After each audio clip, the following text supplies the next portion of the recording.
Welcome to Alethian Heart Ministries. I'm Rick Friedrich, and today we're going to continue on in our series and focus on how to prove Jesus Christ was historically real by the analysis of the Gospel Evangelists by Simon Greenleaf under the laws of evidence as used in courts. Before I continue this is a paper that I'll have a PDF with a link on it for the whole entire paper.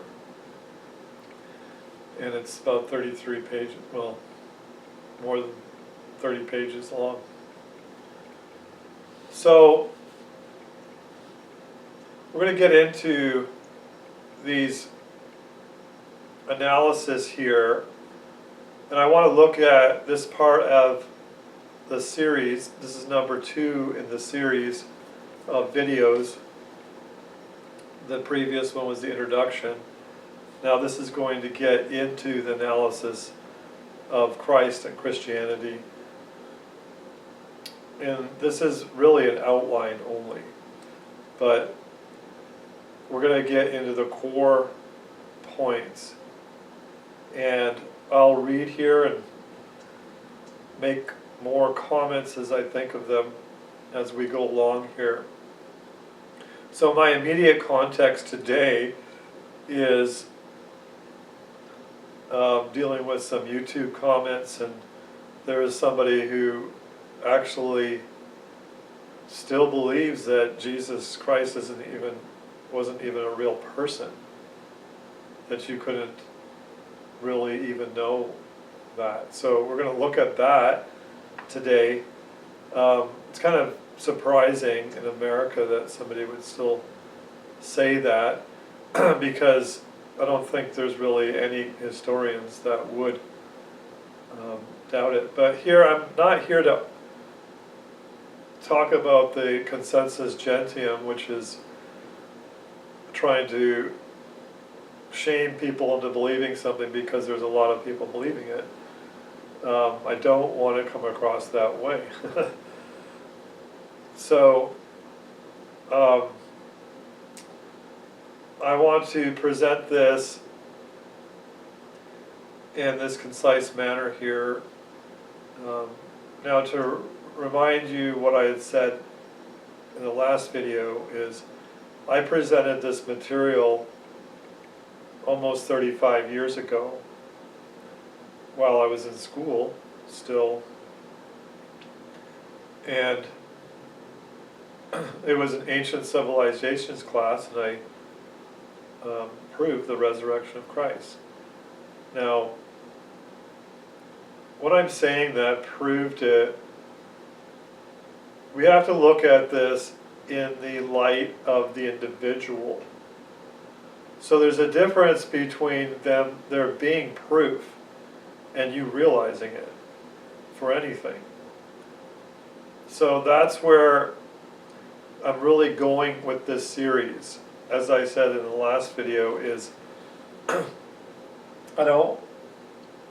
want to discourage people from judging each other by what they know or what they think other people should know. And we shouldn't be teaching in an authoritarian way.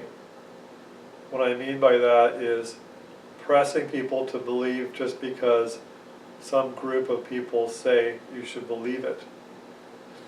And so that is the ruin of all science and education and morals, to believe things without evidence. Now, as a child, you don't have a choice. You have to believe, especially the younger you are, in what you're told. And it's the duty of parents to culture them into a state of personal evaluation of all things. So that's a difficult matter. It's another subject to get into. It's not what we're pertaining to right now. But the point is, we need to be accountable for what we believe, and our honesty will depend upon how we do that. You know, if we really do that. So here we're going to lay out some important points. Now we talked about Simon Greenleaf, so we'll start here, I guess, with the paper. The purpose of this volume is twofold. First, to present in full clarity the method and conclusions of Simon Greenleaf, who was 1783 to 1853. The eminent jurist whose treatise on the laws of evidence, which was 1842 to 1853, the 3 volumes, made him the foremost authority on the principles by which testimony and documentary records are weighed in courts of justice. Second, to apply those same principles to the testimony of the evangelists, and to place the results alongside the testimony of both friend and foe concerning the life, teachings, miracles, and resurrection of Christ. So this is going to be analysis of what he shows in this book here, but he's taking all the things that he's mentioning here are coming from his book. In that case, when he wrote this, 1846, he did a revision in 1847. Keep that in mind. I have the PDF link in the notes of this video. So, the laws of evidence, he had written at that point 1 volume, and then added others later. So, he's going to apply everything that we're going to go over from those laws of evidence, which are used in courts of law, as I just said.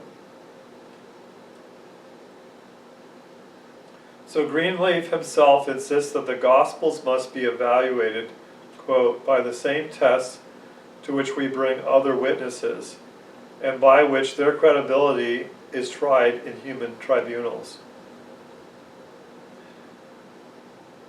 He wrote, quote, "It is for the objector to show them spurious. For on him, by the plainest rules of law, lies the burden of proof." Page 9. And I will say too, this particular copy is from 1846, and the one that we're going to be reading from is 1847. Page numbers might not line up. So, when you have a claim, somebody makes it, is up to the objector to present their objection, and that may or may not overturn the claim. That claim may have to be responded to. And what I will get into later on is that a claim unanswered that is the fundamental objection, if it is not answered and the person who's making the claim knows that and doesn't respond to it, then it is admitted as admission by silence, and there's other words for that. So this appeal to the rules of evidence is not special pleading for religion, but an insistence that no document, now this is talking about documents in this case, no document should be excluded from the common standards of inquiry, as he further explained. The credit to be given to witnesses depends chiefly on their ability to discern and comprehend what was before them. their opportunities for observation, the degree of accuracy which they are accustomed to mark passing events, and their integrity in relating them. Page 28. So this book is written not only for the believer seeking assurance, but for the skeptic who demands that claims be tested by neutral principles. The claim of Christianity is not that it should be shielded from scrutiny, but rather that it can endure the strictest investigation, the same kind by which we judge the reality of the events in courtrooms and in history. So there are many who argue that it should be just believed because somebody says so, because they grew up believing it, because of whatever. And that's kind of a little bit the way I grew up, and obviously didn't want to believe because I was a skeptic. And so we need to realize that it is open to investigation. No matter how many people around you accept it and you think everybody believes it. To set the stage, we begin with the testimony of Thomas Jefferson, the founding father of one of the founding fathers of this country, and the Declaration of Independence signer. 1743, 1826 was his life. Though no Christian in the usual sense, Jefferson acknowledged Jesus Christ as a real person, the truest of moral characters, and an influence worth preserving even after removing miracles, supernatural claims from his personal compilation of the Gospels. So Jefferson was, we'll see, cut and snipped the parts of the Gospel out that he didn't agree with. So he said, I'm a real Christian, he once wrote. That is to say, a disciple of the doctrines of Jesus. This was a letter to Benjamin Rush on April 21st, 1803. Jefferson's Life and Morals of Jesus of Nazareth, commonly called the Jefferson Bible, offers in its very omissions a striking admission that the historical person of Jesus is beyond reasonable dispute, and that his teachings are of enduring worth even when stripped of the miraculous. Now this was a deist man. Most people would argue he's not a Christian because he has made Christ to be something else than who he claimed to be. But whatever, he chose to use that word. And the point that is relevant here is that he did retain a full belief in his existence, person, and that's pretty significant. This testimony of an Enlightenment rationalist is significant for two reasons. First, it reveals the intellectual climate in which the American Republic was founded, a climate that affirmed historical fact and demanded rational proof. Second, it proves a foil to Greenleaf's legal reasoning, for Jefferson demonstrates how one may acknowledge the man and his words while rejecting his works, while Greenleaf insists that the works themselves are part of the evidence to be tested. Now, let's back up again. So this was all the same time. Jefferson and Greenleaf overlap each other exactly. And this is a little bit later in writing, but it's still the same sentiment of the times. Finally, this study has a wider purpose. We live in an age of competing competing narratives and contested facts. Major events, from political scandals to wars, from scientific claims to corporate disclosures, present themselves with contradictory testimonies, often colored by bias, propaganda, or selective omission.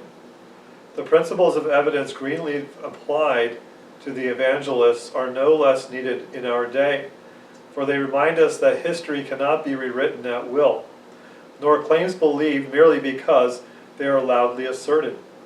They require the same scrutiny. Who testifies? With what knowledge? At what cost to themselves? And what corroboration, hostile or otherwise? With what corroboration? This book, therefore, is both historical and methodological. It presents Greenleaf's legal case for the Gospels as credible testimony, and it offers a framework by which modern readers may weigh other disputed events with the same rigor. The hope is that readers will come away convinced, not by rhetoric, but by evidence tested in the crucible of reason and law. So this is important for everybody, whether you weigh out the evidence and come to a different conclusion or not.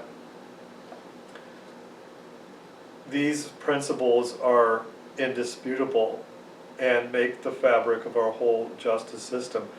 Whether people apply them in law, I am not saying that.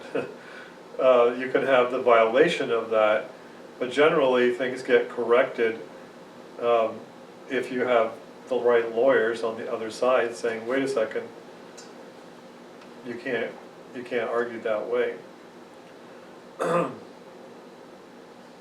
Or that's not a conclusive argument. So now I'm going to read his preface in this book here to the legal profession, who he dedicates the book to.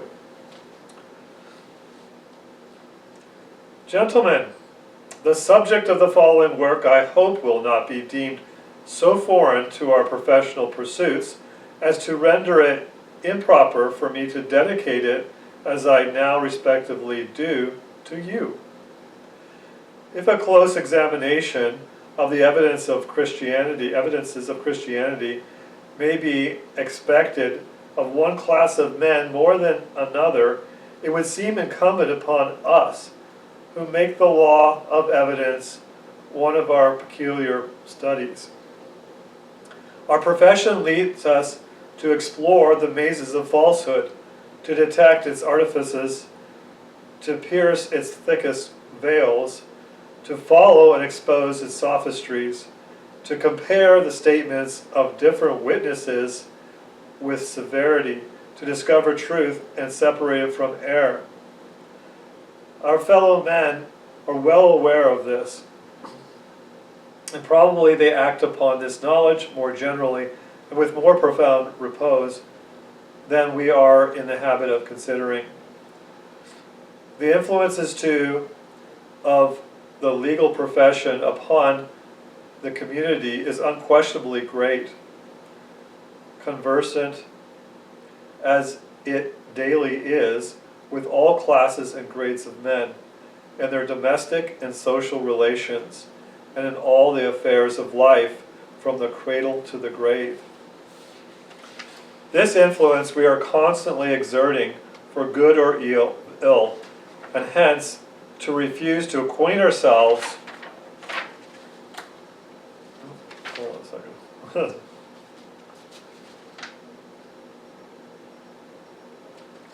With the evidence of the Christian religion, or to act as though, having examined, we lightly esteem them, is to assume an appalling amount of responsibility. The things related by the evangelists are certainly of the most momentous character, affecting the principles of our conduct here and our happiness forever. The religion of Jesus Christ aims at nothing less than the utter overflow of all systems of religion in the world, denouncing them as inadequate to the wants of men, false in their foundations, and dangerous in their tendency. It not only solicits grave attention of all to whom its doctrines are presented, but it demands their cordial belief as a matter of vital concernment. These are no ordinary claims, and it seems hardly possible for a rational being to regard them with even a subdued interest, much less treat them with mere indifference and contempt. If not true, they are little else than the pretensions of a bold imposture, which, not satisfied with having already enslaved millions of the human race, seeks to continue its encroachments upon human liberty until all nations shall be subjugated under its iron rule. But if they are well-founded and just, they can be no less than the high requirements of heaven, addressed by the voice of God to the reason and understanding of men, concerning things deeply affecting his relations to his sovereign, and essential to the formation of his character, and of course to his destiny, both for this life and for the life to come. Such was the estimate taken of religion, even the religion of pagan Rome, by one of the greatest lawyers of antiquity, when he argued that it was either nothing at all or was everything. With this view of the importance of the subject, and in the hope that the present work may in some degree aid or at least incite others to a more successful pursuit of this interesting study, it is submitted with your kind regard to your obedient servant, Simon Greenleaf, Harvard University, Dane Hall, May 1st, 1846. So while we're going to be talking about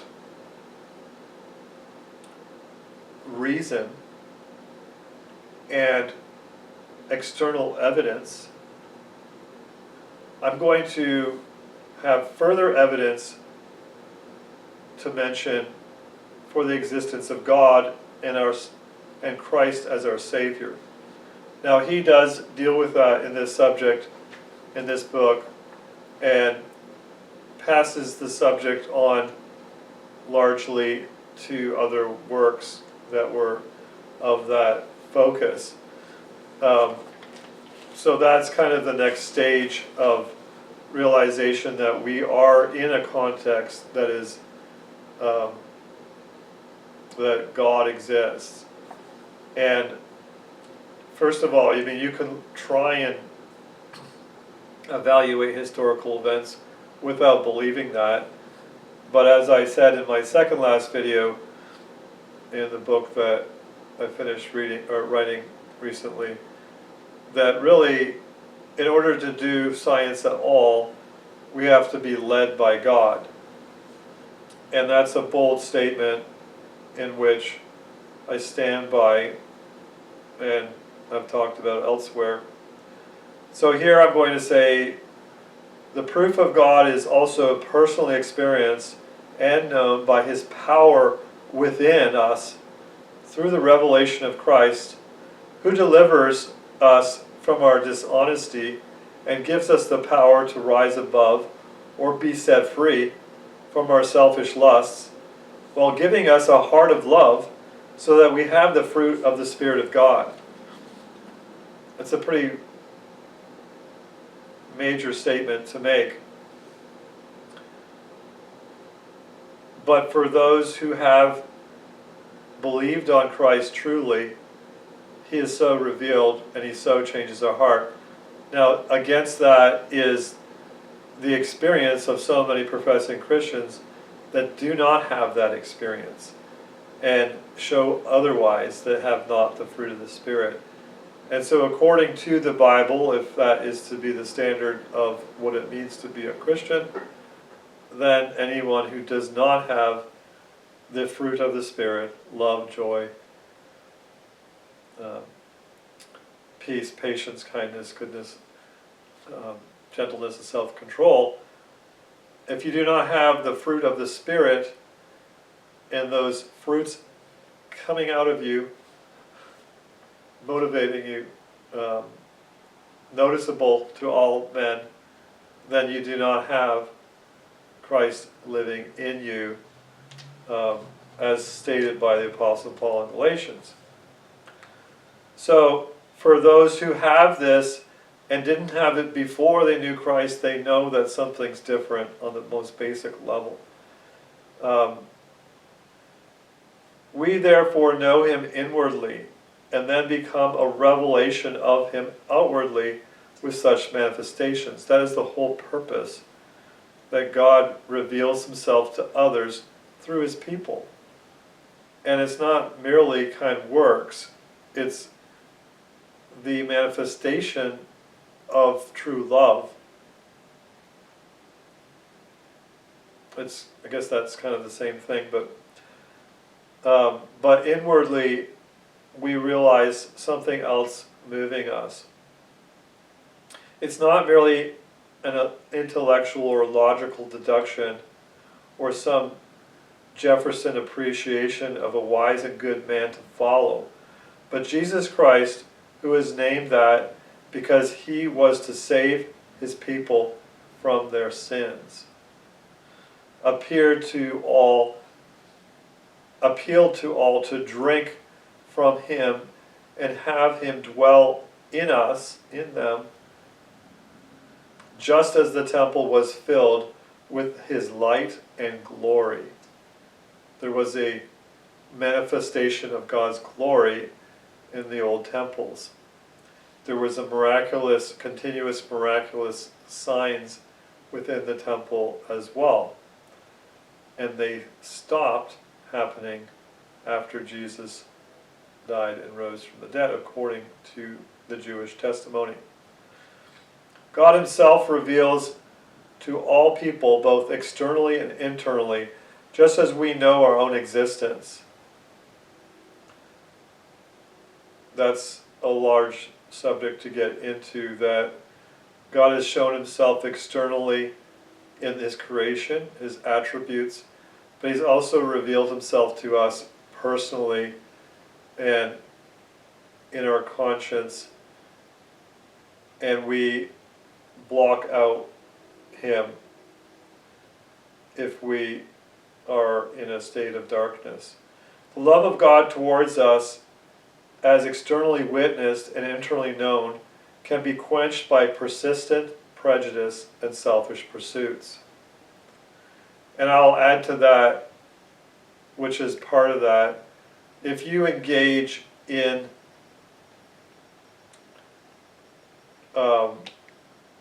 saturating yourself in the non-true, the fictional world, then you're going to have a hard time with reality. And that's where I have a big critique of this present world. And what I mean by world is not a physical world, but the people and the spirit of the world is a sense of fiction. So let's go and pursue exactly what Greenleaf talked about here. I just wanted to state that this is not the only evidences for the Christian faith in the intellectual investigation of the subject, but it is something that can awaken somebody to seek more and then become aware of what God's leading them to believe by revealing himself inwardly, is what I'm saying. Simon Greenleaf, chapter 1, the jurist of evidence. Simon Greenleaf occupies a unique place in American legal and intellectual history. Born in Newburyport, Massachusetts, he rose from modest beginnings to become one of the nation's foremost legal scholars, ultimately serving as Dane Professor of Law at Harvard University. His monumental 3-volume treatise on the law of evidence established the foundation for evidentiary law in the United States and England, and was, for generations, the standard reference for both bench and bar. So I had a little skirmish debate on a YouTube comment where this person, who I told him that I will be doing a video for him, tried to minimalize Simon Greenleaf as just some apologist for Christianity and has no bearing. But that shows, or maybe is an attempt to convince other people of a falsehood, in which obviously is not true, as anyone can know from just basic American history. Greenleaf's authority in law. Few legal minds in the 19th century wielded the influence of Greenleaf. His treatise on the law of evidence was immediately hailed as authoritative, praised for its clarity, exhaustive grasp of legal principles. Writing in 1844, Chancellor James Kent, the preeminent American jurist of the age, declared of Greenleaf, "Professor Greenleaf has given us a work of great learning and research, one that has supplied the dissertatum in our jurisprudence, and which will long remain a standard authority." Kent, Commentaries on American Law, preface to Greenleaf's treatise. So the treatise codified rules that courts still recognize: the presumption of genuineness for documents found in proper custody, the criteria for the credibility of witnesses, and the weight of circumstantial and corroborative evidence. Greenleaf's work was not confined to theory. It shaped the actual practice of courts in adjudicating truth. From this vantage point, Greenleaf turned his jurist's eye upon the Gospels. In the evangelists were placed, if the evangelists were placed in a witness box, would their testimony be admitted? Would it hold under cross-examination? The jurist confronts the Gospels. In 1846, Greenleaf published this book, An Examination of the Testimony of the Four Evangelists by the Rules of Evidence Administered in the Courts of Justice. His premise was disarmingly simple: apply the same evidentiary standards to the New Testament that he had articulated in his treatise, and see where the inquiry leads. Greenleaf wrote in his opening chapter, "All that Christianity asks of men on this subject is that they would be consistent with themselves, that they would treat its evidences as they treat the evidences of other things, and that they would try and judge its actors and witnesses as they deal with their fellow men when testifying to human affairs in human tribunals." Page 1. Here is no appeal to blind faith, nor to ecclesiastical authority. Greenleaf insists that Christianity stands or falls by the same rules that decide cases of property, liberty, and even life in the courtroom. If the Gospels are disbelieved, it must be for reasons that would likewise exclude much of human history from credibility. Evidence principles carried over. Greenleaf identifies three central evidentiary principles from his treatise that are directly relevant to historical inquiry. 1. Presumption of authority for documents. Again, every document apparently ancient, coming from the proper repository or custody, and bearing on its face no evident marks of forgery, is presumed to be genuine, and devolves on the opposing part the burden of proving it to be otherwise. Treatise on the Law of Evidence, Volume 1, 34. 2. Credibility of witnesses. The credibility due to the testimony of witnesses depends on their veracity, their intelligence, their ability to observe, and the accuracy with which they relate their observations. Treatise, Volume 1, 1. 3. The weight of circumstantial and corroborative testimony. Circumstances which usually attend the principal fact and are relied upon to prove its existence are to be regarded as part of the res gestae, if I'm saying that right, and receive the same credit as direct testimony. Treatise, Volume 1, 14. These principles, applied without favoritism, form the skeleton of Greenleaf's examination of the evangelists. By showing that the Gospels meet the very criteria by which courts of justice daily admit and weigh testimony, Greenleaf sought to demonstrate that skepticism directed at them often reveals not a direct defect in the evidence, but a departure from consistent standards. I'm going to pause here for a second to mention there's a lot more. These are skeletal points. There are many different sub-points here.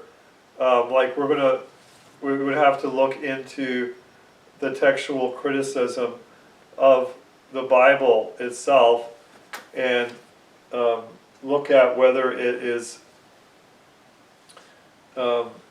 been changed, and look at the manuscript evidence. So I spent a great deal, these are just a few samples of numerous books that I have that I started in over 30 years ago. I did go to Bible college and learn biblical Greek, and then pursued this study for many years, and I've had numerous debates with students on campuses and wherever you meet people. And so we would have to look at that as part of these subpoints, the documents, and we can't get into those details here because it's another whole thing to get into. So why his testimony matters, Simon Greenleaf.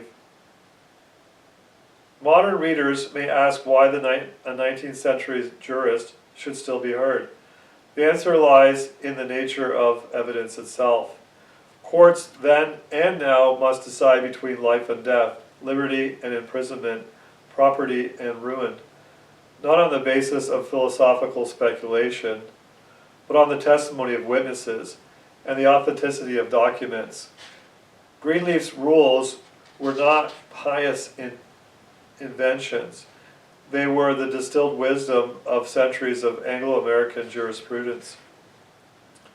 Thus, when Greenleaf turned those rules upon the Gospels, he did not appeal to a privileged authority, but to the same evidentiary canons by which every civil and criminal matter was then and now adjudicated. And I'm going to, well, before I go on, the point is that this has never been responded to and overturned the claims mentioned in this book. And it's critical because this is long known.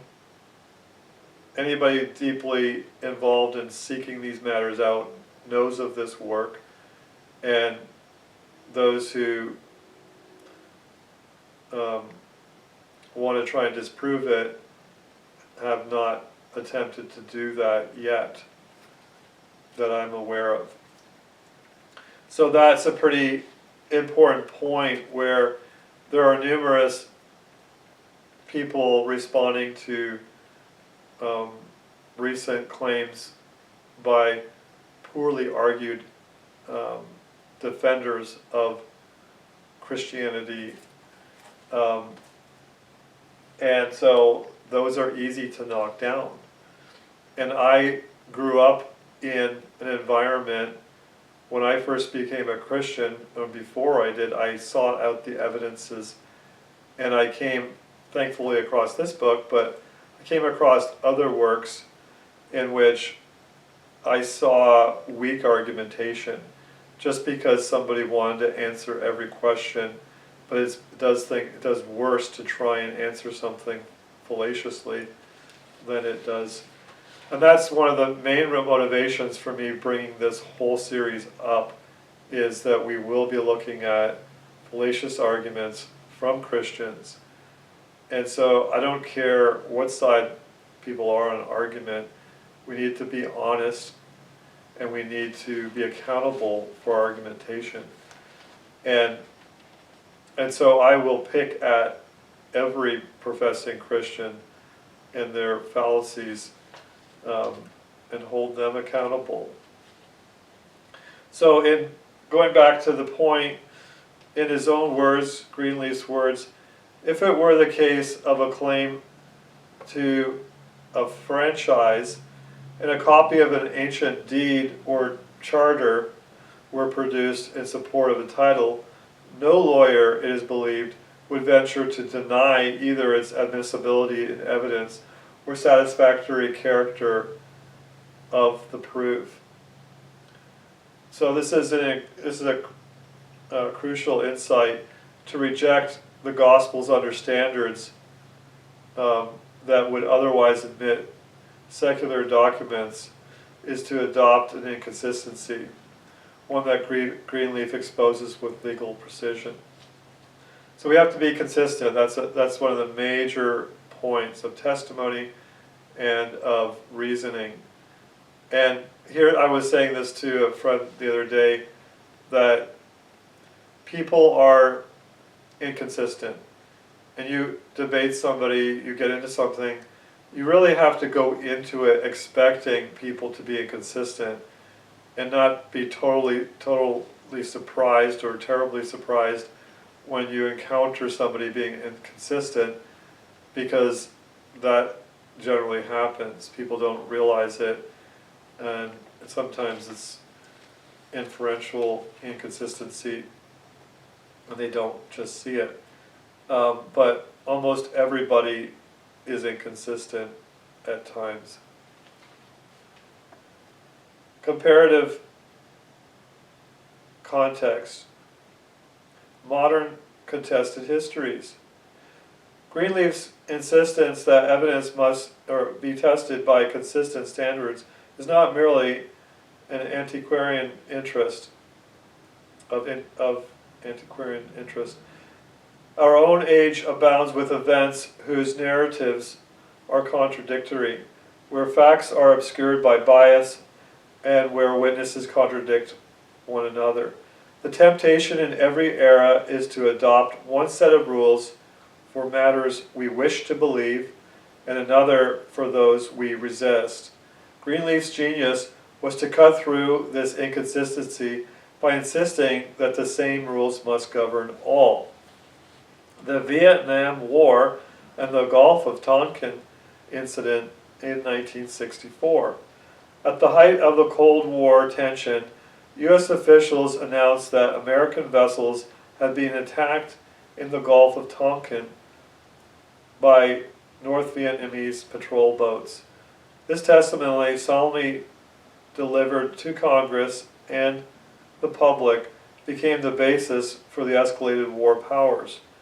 Later investigation revealed grave doubts, conflicting radar reports, misinterpretations of sonar, and even outright error in official communications.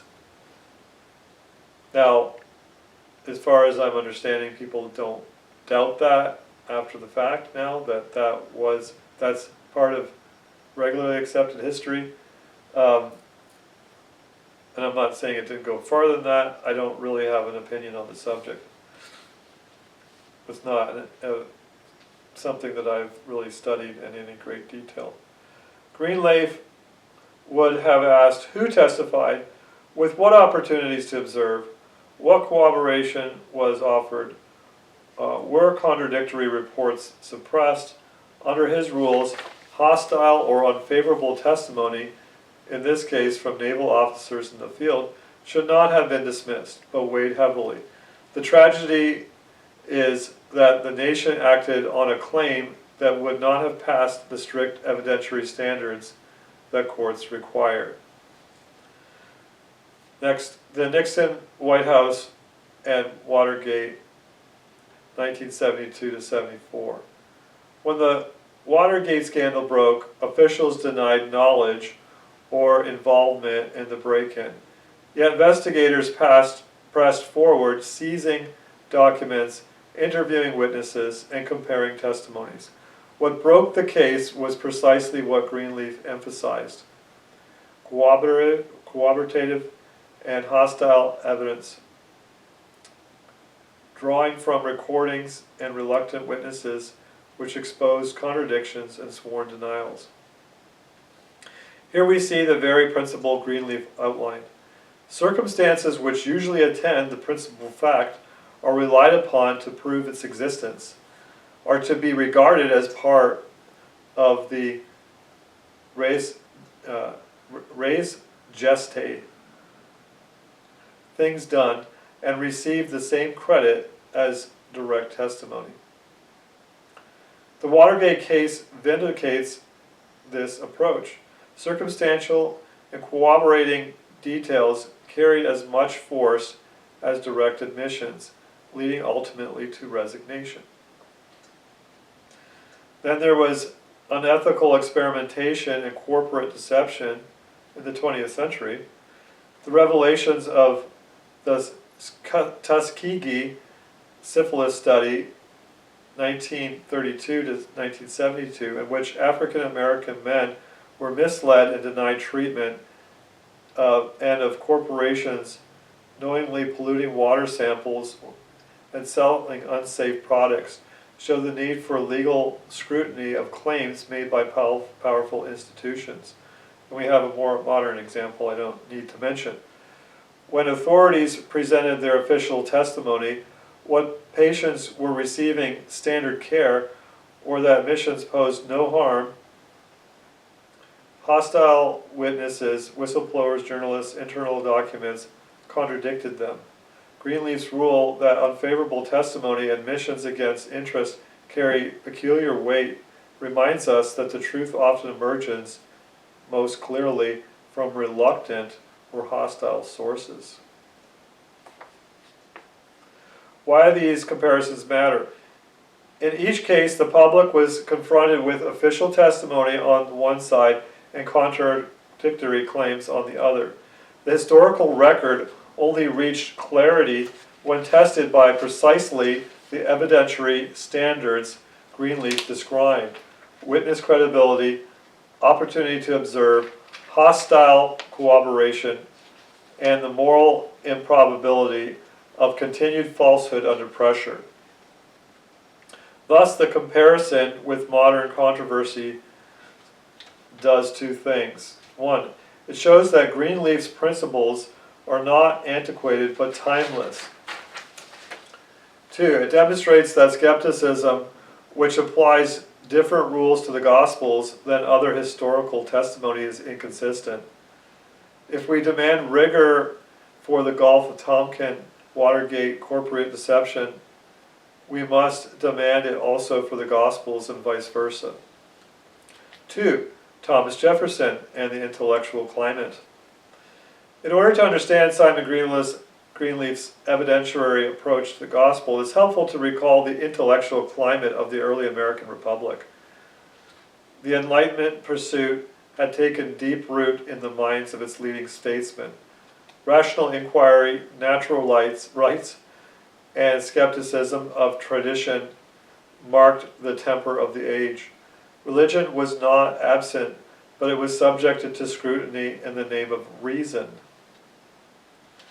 And really, the early America was largely deistic in the Thomas Jefferson model is a perfect example of that.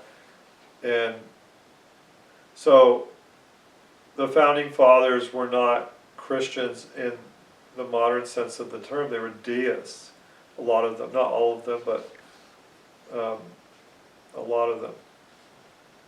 And so deism is like the watchmaker concept, where God made the universe and wound it up for it to unwind itself on its own. We are absent of God's personal presence or interaction with this world, thus no miracles, which is consistent with an evolutionary belief too, that everything is by clockwork and there is no intervention. So Jefferson's moral Jesus. Among the American founders, none stands taller in this regard than Thomas Jefferson. 1743 again to 1826. Jefferson's religious convictions were unorthodox, but he was never indifferent to the person of Jesus Christ. On the contrary, he considered Jesus' moral teachings the highest ever delivered to mankind, writing to Rush, as we said, that he was a Christian, so forth. In the same letter, he called himself a Christian, distinguishing between Christ's ethical doctrine and the theological assertions. Jefferson's project of distilling the Gospels into the life and morals of Jesus of Nazareth reflects his conviction. Late at night, with scissors and glue, he literally cut the pages of the New Testament, retaining those which convey Jesus' ethical instruction and excluding the miracles, claims of divinity, and the resurrection. What remained was a book ending with the stone rolled to the tomb, the body interred, and nothing more. The problem with that is, how would you separate a man who called himself God from your estimation, if you don't believe that, from your estimation of his morals? The assumption again was that the disciples and others just simply changed the words and added those content. But we will see later on here that the Jews themselves acknowledged that he said those things, and they had no reason to mention all these particular facts that didn't do their cause any good. So they are hostile admissions, as we'll talk about in a later chapter. The Enlightenment frame, there was no casual pastime. This was no casual pastime. For Jefferson, the very exercise revealed a conviction that Jesus was a historical person whose words could be preserved apart from the miraculous events, as we talked about already.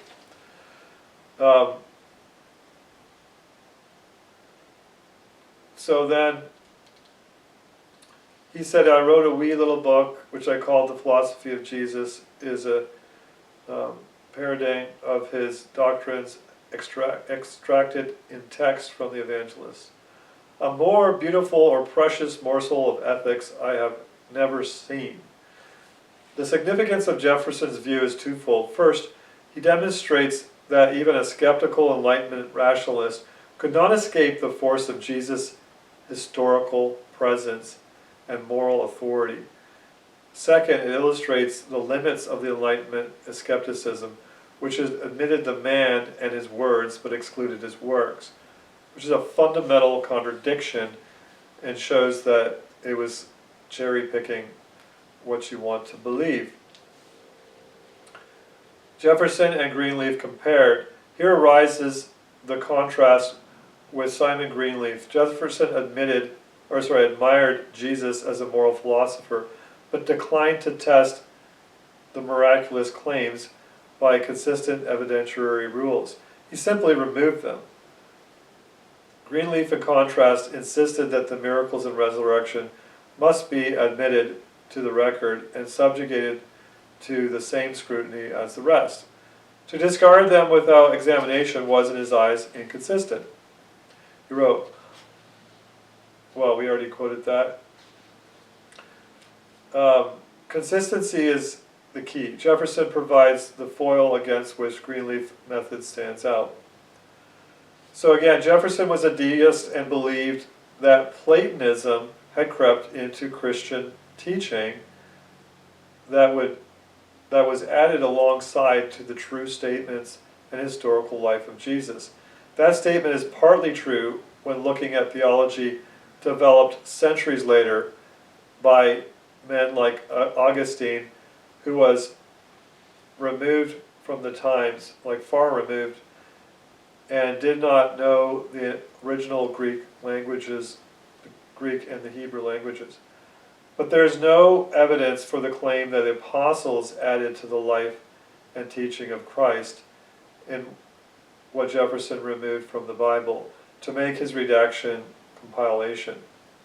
That was purely a preference based on production, where he never claimed to have any justification for doing other than what he assumed to be the case.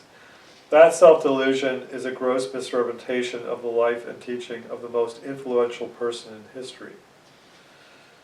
The huge contradiction with Jefferson is in him calling himself a Christian rather than just a follower of Jesus. Now remember, Jesus means Savior from sin. That's what he was named for. That was the historical narrative that he took out as well, because the angel told them to call him Jesus, because he will save his people from their sins. For obviously the word Christ, now this is the second problem with him believing both in Jesus and Jesus Christ. The word Christ obviously refers to the Messiah and cannot be understood in history otherwise. Whether before, with the Jews long awaiting for him for thousands of years, as well with the Christians who believed after. The Jews actually judged Jesus because he taught that, and was therefore killed for claiming to be the Christ, as well as divine, which you really can't separate the Messiah from God in the Old Testament. And that's what Jesus threw upon them, and they just couldn't come to grips with it. Much prophecy given long before established this fact that Jesus was the Christ. The following is a sample from Malachi 3, verses 1 to 4, which is the last book of the Old Testament, and which is relevant as the very next time the Lord speaks to his people is where the Messiah appears.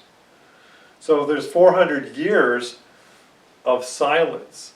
The Jews had no testament, no prophecy, nothing but the fulfilling of Daniel's prophecy, which is another subject, in between those years. And so, what does it say? Do I even need to read it? Behold, I send my messenger, and he will prepare the way before me. And the Lord, whom you seek, will suddenly come to his temple. And the messenger of the covenant in whom you delight. Behold, he is coming, says the Lord of hosts. But who can endure the day of his coming? And who can stand when he appears? For he is like a refiner's fire in the fuller's soap. He will sit and refine and purify, as a refiner and purifier of silver, and he will purify the sons of Levi and refine them like gold and silver, and they will bring offerings in righteousness to the Lord. Then the offering of Judah and Jerusalem will be pleasing to the Lord, as in the days of old, as in former years. So there's several things to look at here, and this is one of numerous passages in the Bible spanning thousands of years, in which we have here notice it's a reference to the temple, which has been destroyed. So the Jews have no choice but to accept Jesus as the Messiah because he fulfilled that. There was a messenger which everybody accepted, John the Baptist, as a prophet of God who pointed to Jesus. That's indisputable history as well. And so therefore, Jesus brought that up. Do you not believe John? If you do, he pointed to me. And they did not want to answer that. An argument, a tacit admission by silence. That's what that means in a court of law. So this is why this whole frantic attempt to build a new temple, because then maybe we'll still have some Messiah coming later on. But Jesus in every way fulfilled the Jewish understanding of Messiah in the Scripture. Not the desire for a political savior, but one who is a spiritual savior, as very evidently shown throughout the Old Testament. So here we have this silence, 400 years, and then suddenly here's Jesus in the fullness of times in so many ways. And we had the fulfillment of Pentecost. We had numerous things fulfilled in the person of Jesus and the restoration of the scattered Israel, coming there, being shepherded by their shepherd, Jesus, both while he was in the flesh in that area and spiritually afterwards. So Jesus' own prophecy about the destruction of the temple and those who conspired against him also proved his divine claims and teaching. That happened 40 years later in 70 AD, which was that generation. The Jews admitted that prophecy from Jesus as they added it to the charges against him. He said that the temple was going to be destroyed, or he was going to destroy it. They got that confused, and they added it to that. And so that is a big part of Jewish history even today, in which they believed he said that. Maybe they don't want to talk about that today because of the fact that it did happen. And that would then show that Jesus was the Messiah. Because how could you predict that this generation was going to happen, that was going to happen? Certainly Christians did not cause that to happen by any means. So prophecy is a huge thing. It's not merely looking at the Christian testimony of what they say Jesus was. The Bible and the Old Testament predicted this very specifically, that he was to be born of David's line, which on the two different sides, Joseph and Mary, or two lines of Mary's lineage came from David, which is a big discussion in itself. Jesus was from David. It's not really disputed, I don't believe, on that line,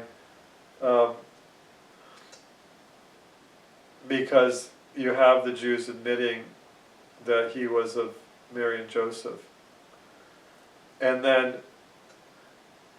so he fulfilled that particular, but also him dying on the cross in the way he died as a sacrificial lamb.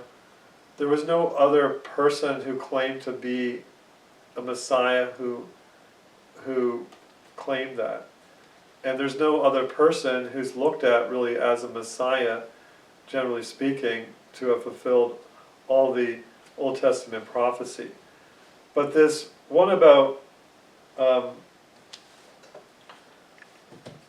Jerusalem, which Josephus brings out in gory detail is clearly believed on by everybody in secular history. But what's very interesting, as Josephus points out, is numerous warnings and things that happened that are admitted by the Jews till today from the times. And there was some figure that they mentioned named Jesus just a few years prior to the destruction of the temple, and was just prophesying that it was going to be destroyed as well. A very strange character that's mentioned in this history.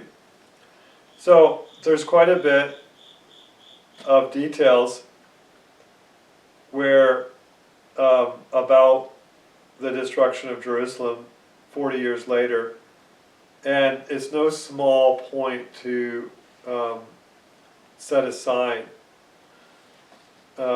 So the more you dig into the context, that's what I eventually found with myself as a skeptic, the more I saw this and that, and I became more immersed in the times and in the whole history of the world, the more I saw, oh wow, I can't ignore the person of Jesus. And eventually I did come to that position where I had all this evidence that I couldn't disbelieve. And so then I let go of that hardened antagonism, right? I let go. And some of you need to do that, no doubt. And once I did that, then I became more like on the Greenleaf. I was capable then of being more objective, and that. So the prophecy thing is huge. It would take me several months to do videos on, like if I just spoke for several months straight on the subject. There's so much information. So the American intellectual context, the juxtaposition, I can never say that properly, the juxtaposition of Jefferson and Greenleaf is instructive for the wider American intellectual context. The same notion that produced Jefferson's skeptical rationalism also produced Greenleaf's legal evidentialism. Both were committed to reason, but they diverged on method. Jefferson embodies the Enlightenment tendency to reshape religion by the scalpel of rational selection. Greenleaf represents the legal mind that insists all testimony must be heard and tested, even if it contains extraordinary claims. Together they illustrate the intellectual crossroads of the 19th century: faith under scrutiny, reason as arbiter, and history as the arena in which truth must be tested.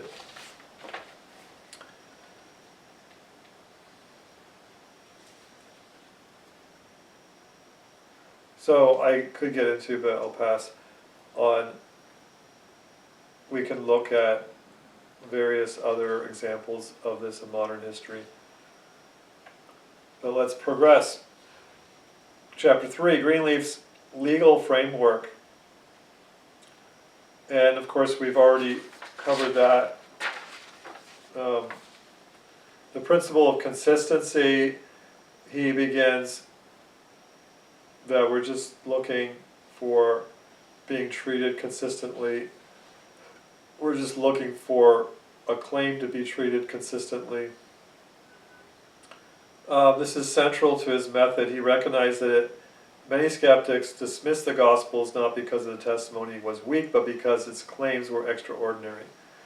So if you realize that, the context of the argumentation, which has this really narrow vision, which doesn't, like this is why in my science presentations, as some of you know, I'm talking about open systems, not closed systems.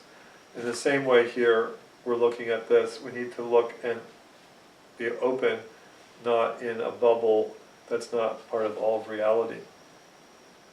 So the rules, he says, of evidence are no respecters of persons or of causes.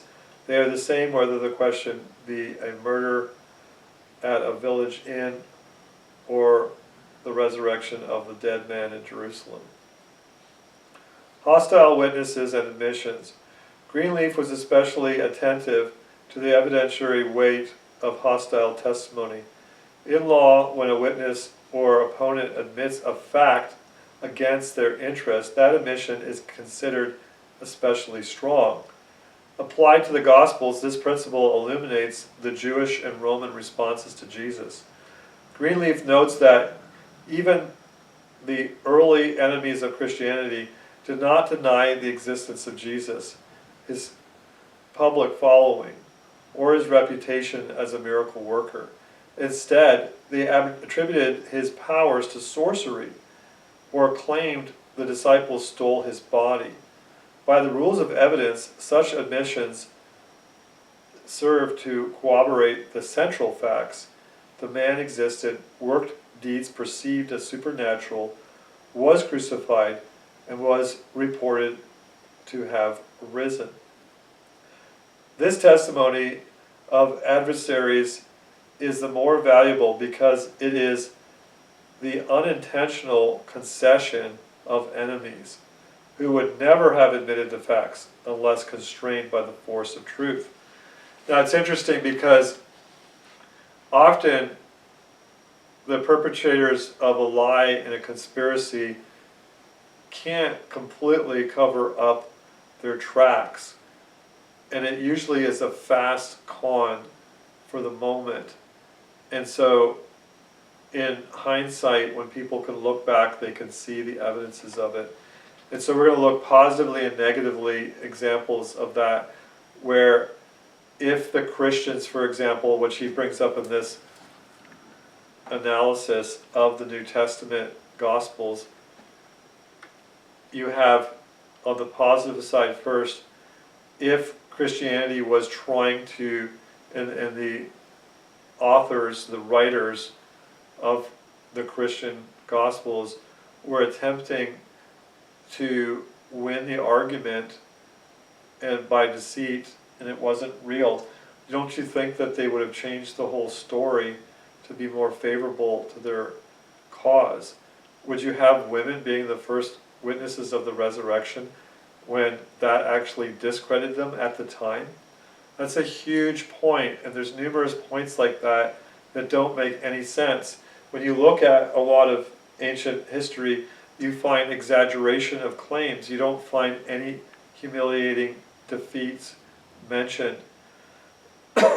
And so it's very different when we look at Hebrew and Christian testimony and history in the scriptures, what we call the Bible, to admit things that, and even portray things that could be later taken to look like contradiction.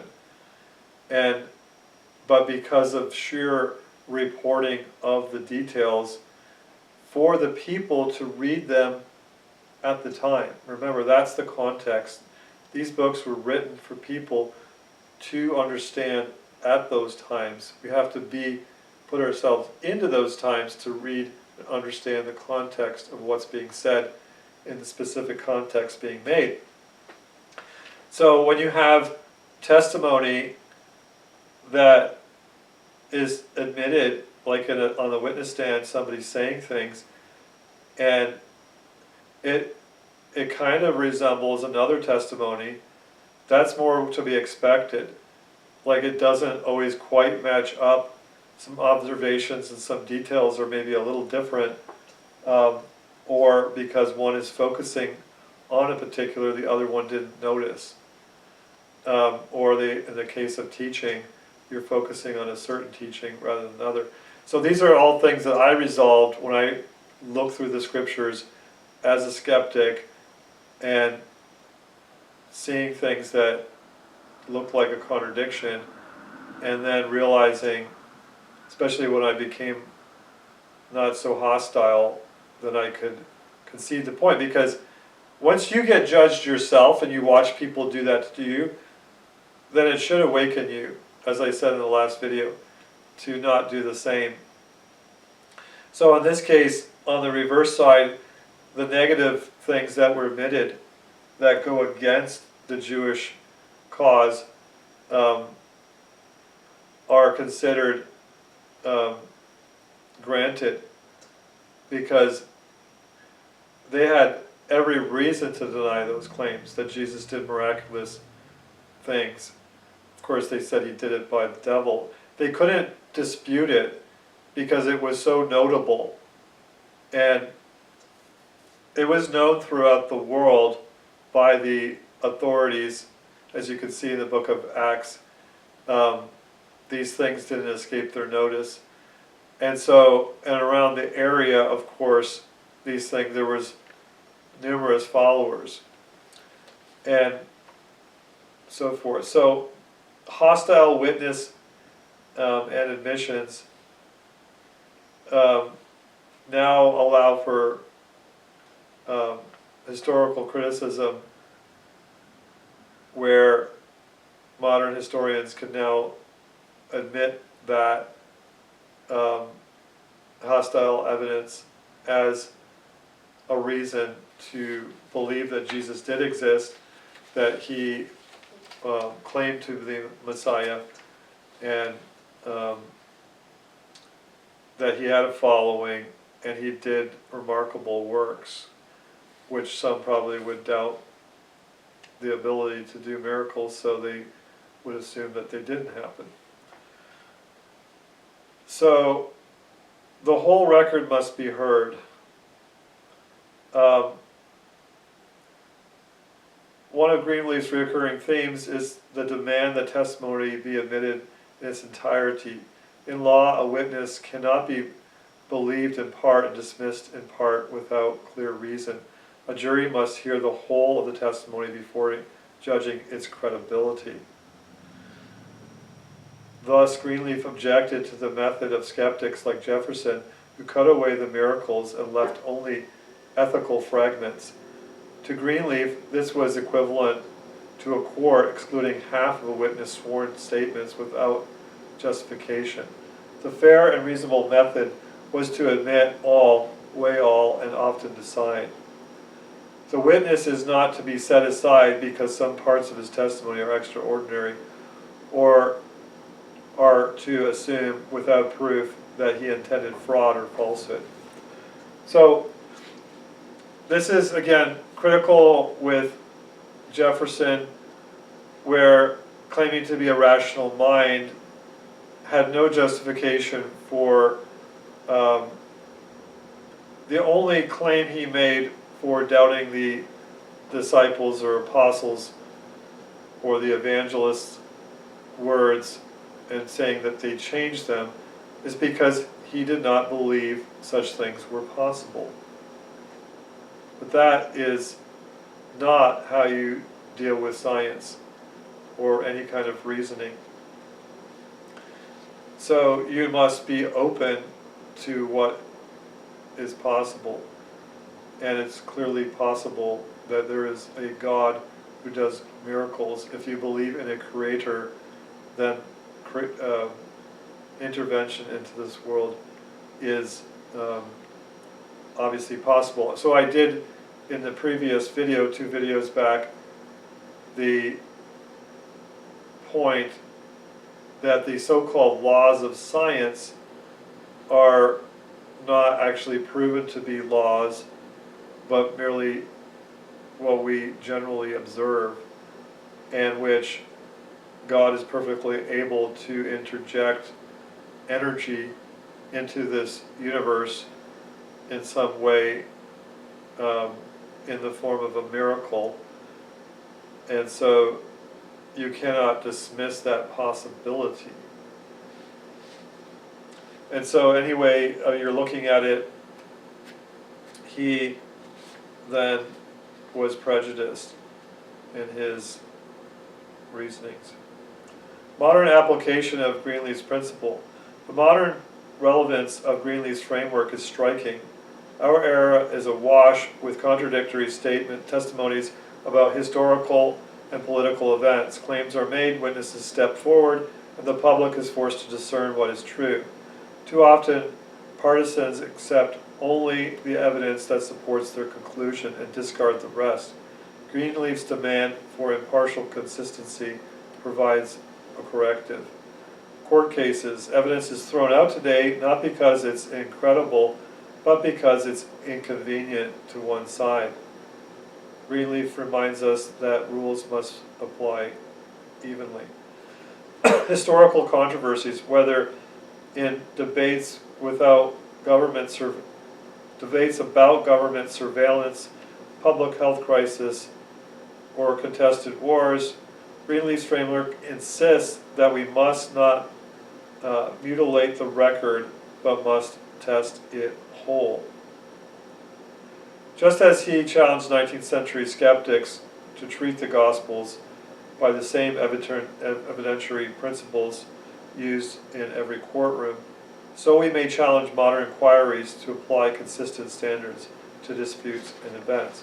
And that's where we'll be leading to in doing a comparison of the events as proven by this analysis in the Christian faith with modern beliefs like the moon landing. We'll take a test and see whether it stands up to the same evidentiary tests. Chapter 4, the evangelists as witnesses and the force of hostile testimony. If the Gospels are to be admitted as evidence, the evangelists must be considered in the same way courts consider any other witnesses. Are they credible? Were they in a position to know what they claimed?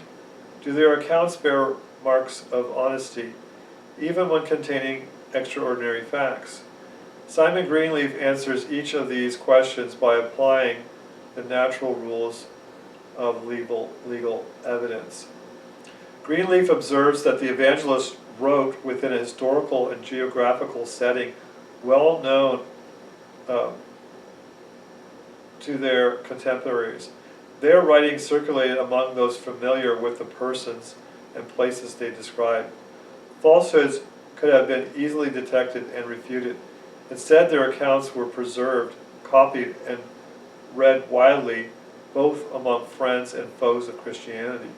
Every document, apparently ancient, coming from the proper repository or custody, and bearing on its face no evident marks of forgery, the law presumes to be genuine, and the burden of proof is on the objector.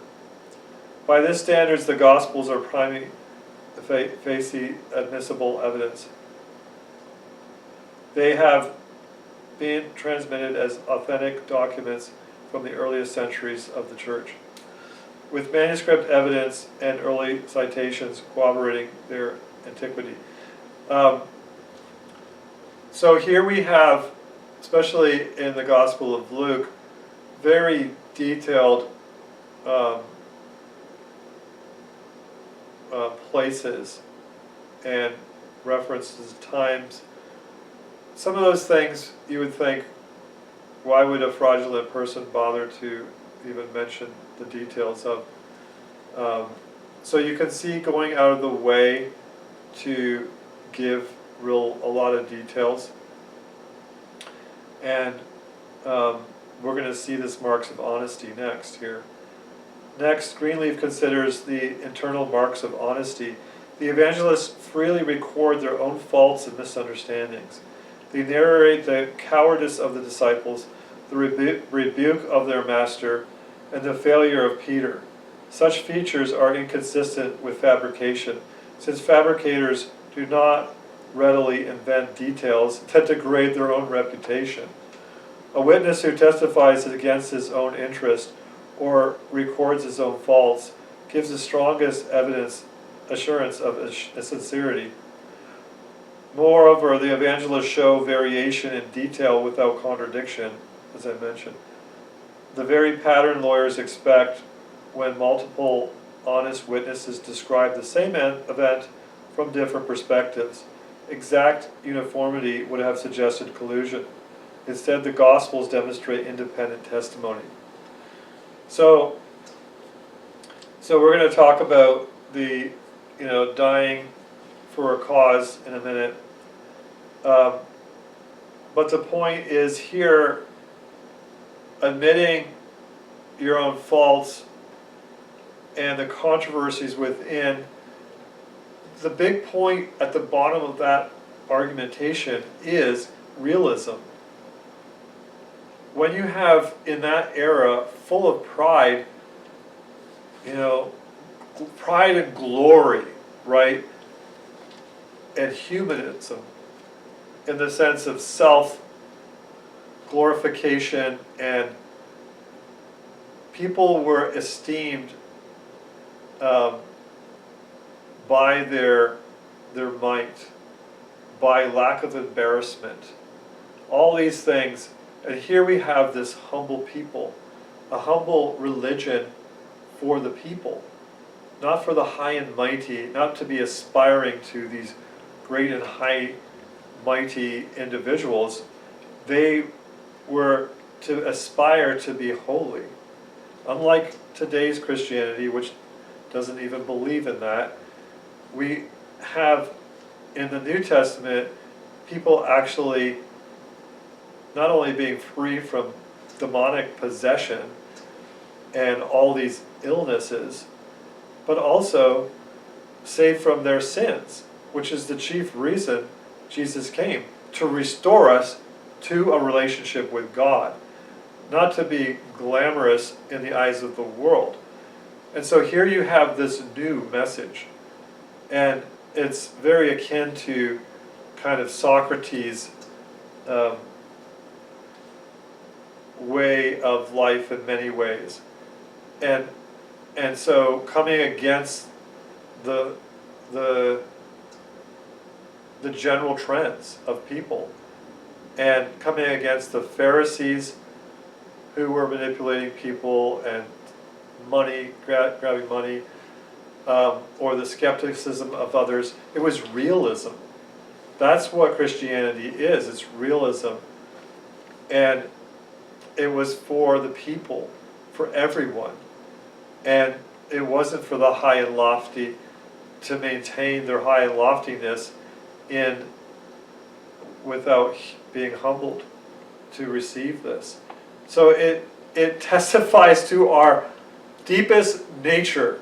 It's compelling in and of itself. When you read the scriptures through and you see that realism, it's irresistible. It conforms to our nature. And it's a whole argument in itself. And so this is the way it's presented. This is the way it's exemplified with real Christians. And unfortunately, in this day, that is so very, very rare. And it is becoming an offense.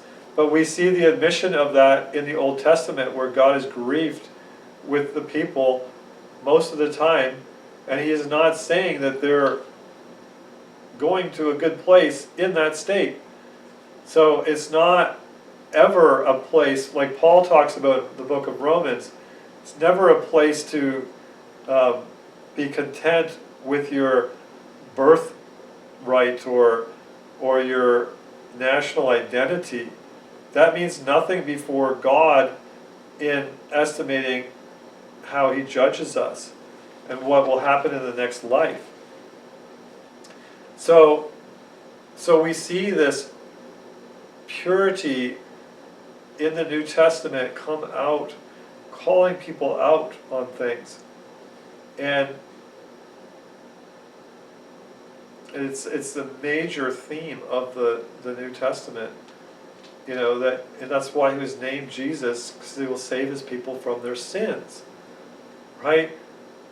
This is not a political salvation. It's not a salvation from trials, from difficulties, from stubbing your toe. Right? It's not a victorious military campaign victory. He came to save us from our sins, to reconcile us to God, to bring back the life that we were supposed to have in Eden at the very beginning. And so that's why it's called the new creation. Changes our heart. So that is a huge evidence for Christianity in the true, purest sense. And unfortunately that can't be witnessed very often today. But it's the love of Christ that wakes us up. When we see somebody die for you, like, if you see that, what does that do for you? So there's this story that I published from 100 years ago, a book by Aaron Merritt Hills on, for children, like, coming to faith. And there was, I believe, a 6-year-old girl whose father was not a believer, but her mother was. And they lived beside this pass that was over a big drop. And there was a rock ledge holding this path together. And the people would go across that all the time.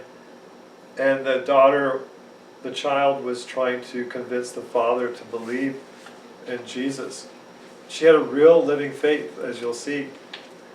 It wasn't just because she was told, but she knew Christ as her Savior. And so she realized at some point that there was a danger in the rock. And she worried about her father going over it. And so one last time she said, "Father, if I die, will you believe in Jesus?" And he said, "Well, what are you saying? What are you saying?" And as he proceeded to go out, she ran ahead of him, and it collapsed. And so that broke his heart. And you can say maybe that didn't happen. I mean, it's a testimony that it happened. But there's numerous experiences that I've had, and so many of us have had, of such works of self-denial. And again, this book, Fox's Book of Martyr, which is way bigger than this, is a condensed version, is filled with such stories. One of them being, that I was just thinking of the other day, I deal with Anabaptists here, Mennonites and Amish, and there was one particular Anabaptist in history who was running, he was being persecuted, and he was running, and he crossed over a river, and the person who was chasing him fell into the river and was going to die, and he went back and pulled him out, and then faced the consequences of doing that. He risked his life. I believe he paid for his life, paid for doing that. But that, why do you do that? If you don't have, I mean, do you even do that for the decency of another man when they're trying to capture and kill you? Do you even do that? Wouldn't you just say, his life is worth less than mine, and go on your way and justify yourself?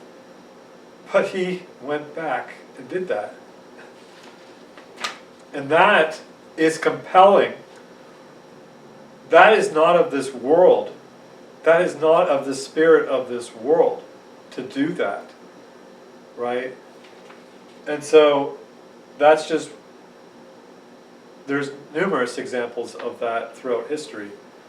And again, my grandfather, which we'll get into in this series more, as I said, I think already, my grandfather saw what was happening in Nazi Germany and opposed it. And he hid people in his house too, at the risk.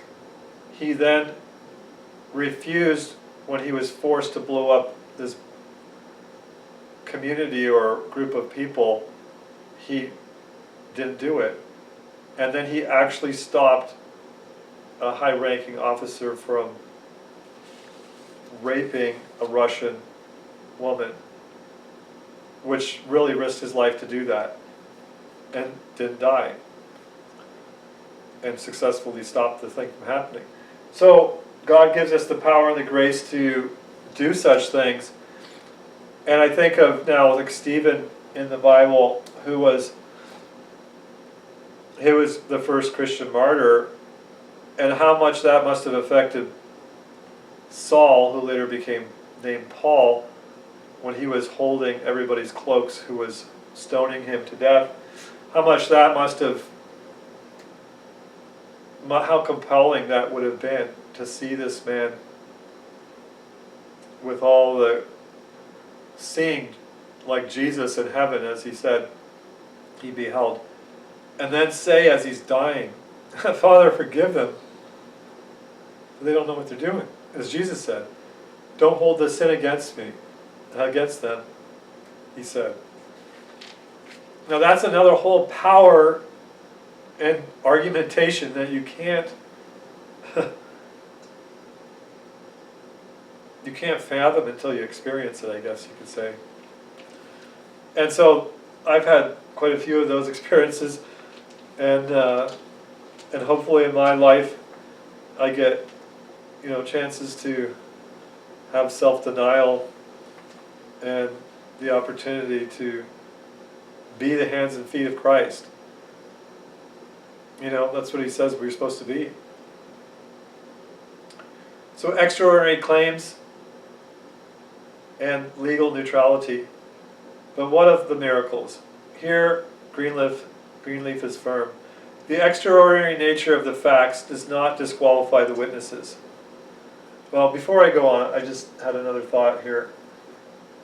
So you could say, I don't want to make the argument, when I said that story about the little girl, that that's the reason why the man should believe, irrespective of the evidences for believing. The love of Christ in our heart is a form of evidence, is a powerful evidence, it is a light. It is not necessarily for someone who doesn't know the context of what it is or know anything about where this originates from. It is not a proof in itself. So please understand that I'm not arguing that just because somebody had some kind of extraordinary event, that means 1,000 things follow from that automatically. So it's all in a context. Finding out what was it that little girl experienced to cause her to do that, both for her love for her dad, and how did she become that loving to lay down her life for her dad. What 6-year-old girl would do that? They would at least hesitate. So it definitely should cause you to think and research out. So anyway, courts do not dismiss testimony simply because an event is unusual. The issue is whether the witnesses are competent and honest, not whether the fact is ordinary. It is the province of the jury to determine the credibility of the witness, and not of the judge to reject his testimony because of its improbability. And that comes back to the jury. Who's the jury? Is it the scientific establishment? Is it the political establishment? Is it some so-called expert that has been made an expert by the experts?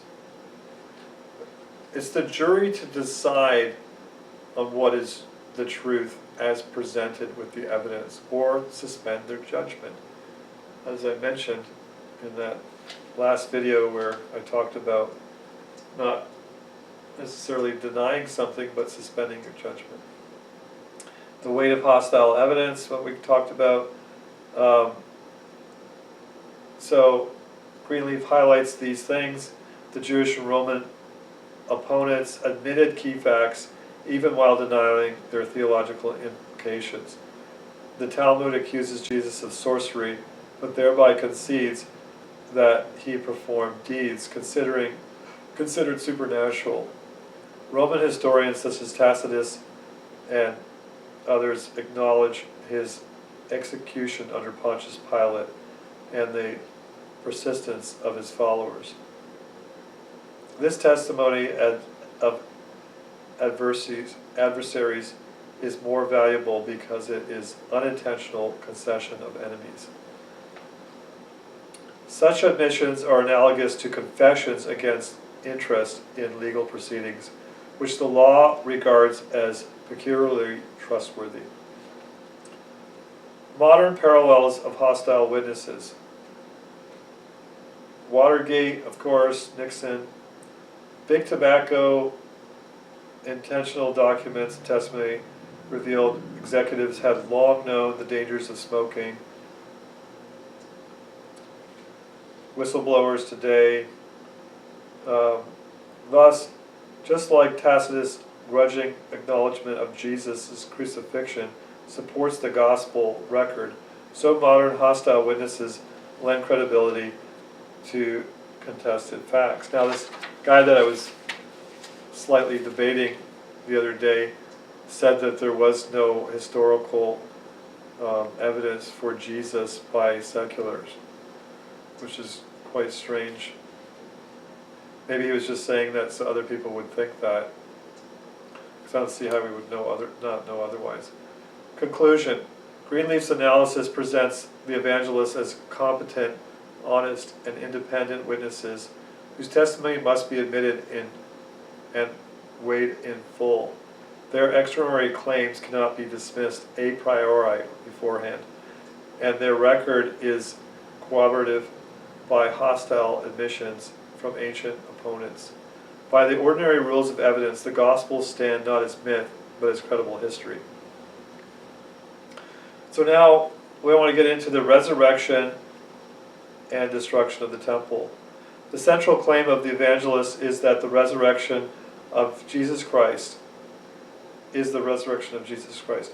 All other miracles, however impressive, pale in comparison to this fact. For upon it the truth of Christianity rises and falls. The Apostle Paul states it plainly, if Christ is not dead, your faith is vain. 1 Corinthians 15:17. Greenleaf approaching the record as a lawyer subjects this claim to the rule of evidence. Yet there is another event, not miraculous in itself, but prophetic in its anticipation, that also demands attention, the destruction of Jerusalem and its temple in AD 70.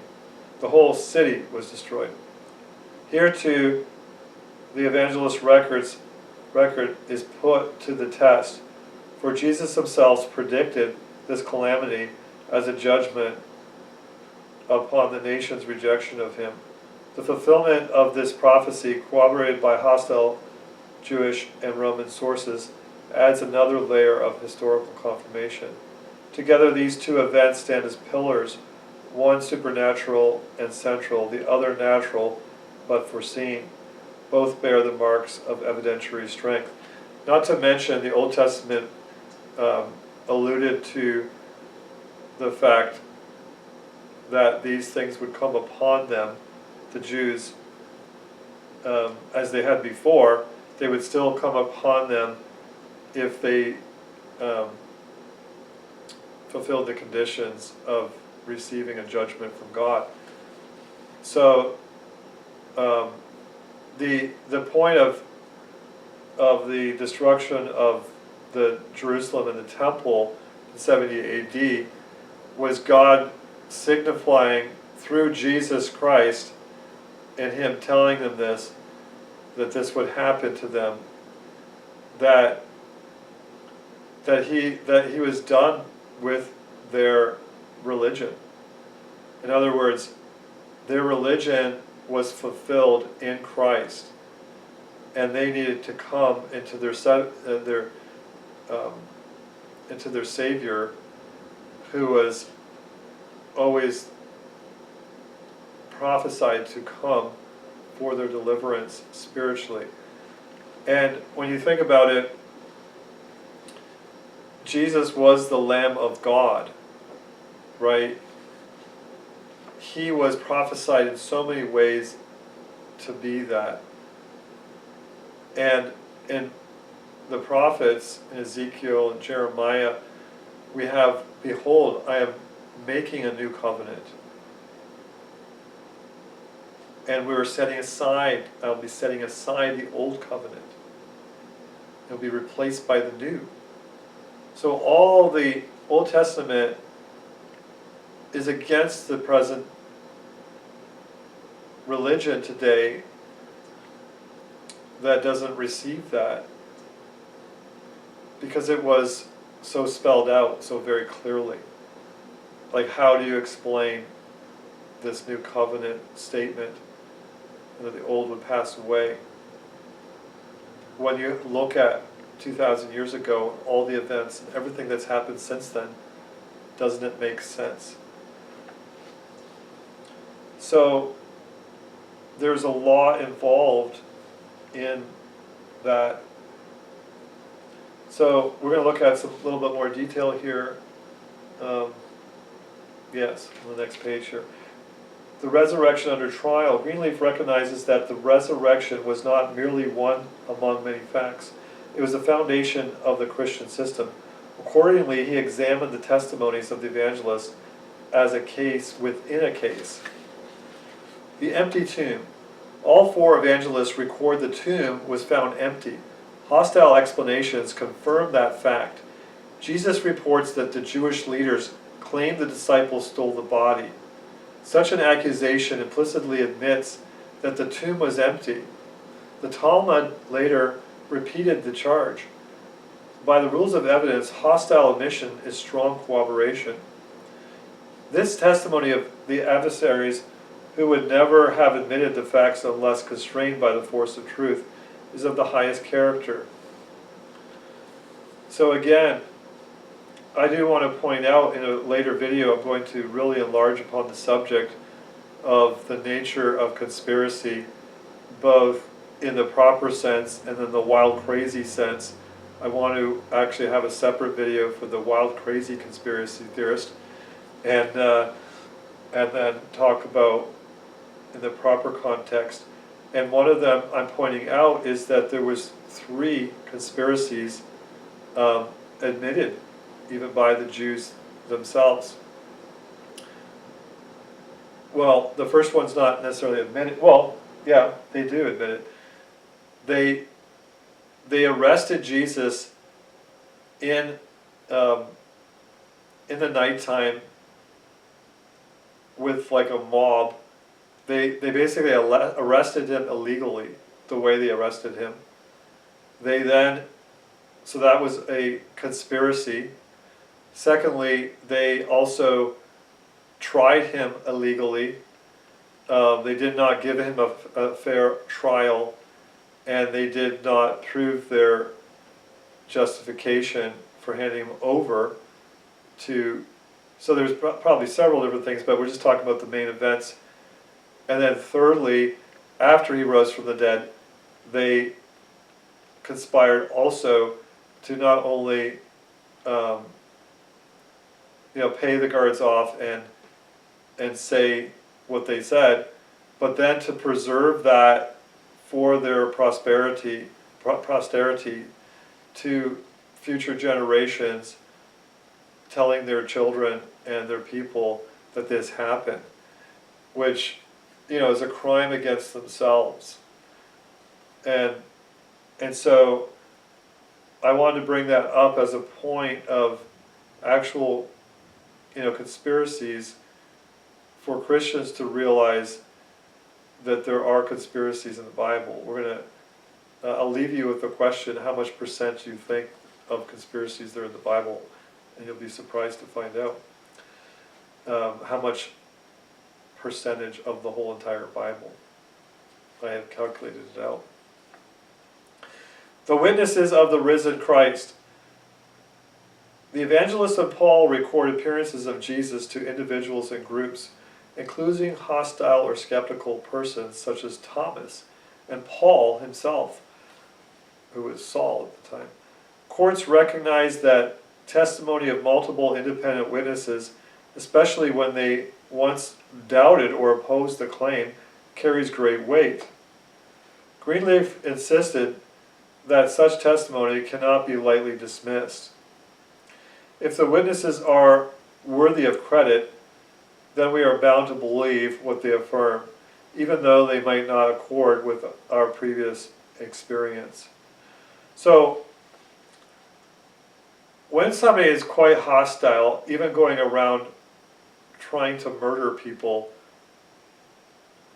for their cause, thinking that they're serving God and doing that, and then they change, that's a pretty powerful testimony. And that's why Paul is one of the most important figures in history as well, because he has such a central role, and he was clearly a skeptic and taught by the leading authorities of the time under Gamaliel, right?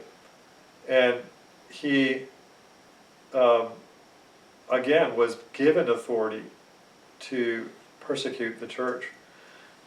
And so for him, something had to stop him in his tracks for him to do that. And of course that testimony is indisputable and was probably heard more than any other Christian testimony in history at the time, and of course from that time further till this day. And so for me, I've spent a long time, as I said, finding all these old works of people who were hostile opponents of Christianity who then became believers. And there's another one that I never finished trying to republish, and that is, what's his name now? And it was basically on infidelity. That was the main word in the title. And it was exactly the same time period as Greenleaf. And he talks about in depth of his whole frame of mind and how gullible he was to believe other skeptics like Voltaire, he then realized as a skeptic that Voltaire was lying and deceiving people, and because the people didn't really have the opportunity to look up the sources that he was claiming, and just took it for granted. Surely something like that wouldn't be lying, right? So Voltaire is a huge name, but the stamp of history shows that he was a dishonest man. He was lying about his argumentation. He knew he was doing that. And so when skeptics saw that, they didn't just blush, but they had some kind of sense of honor in them, then they had to look at the matter squarely in the face and realize it wasn't as it was being portrayed. And then that made this one particular individual, the name escapes me, where he was, eventually became a Christian and wrote the book. And basically showed you the psychology of, as what they were called back then, the infidel. The skeptic that is unrighteously, it's not a honest skepticism, but a really vicious one that doesn't conform, cherry picks the laws of evidence. So martyrdom of the witnesses.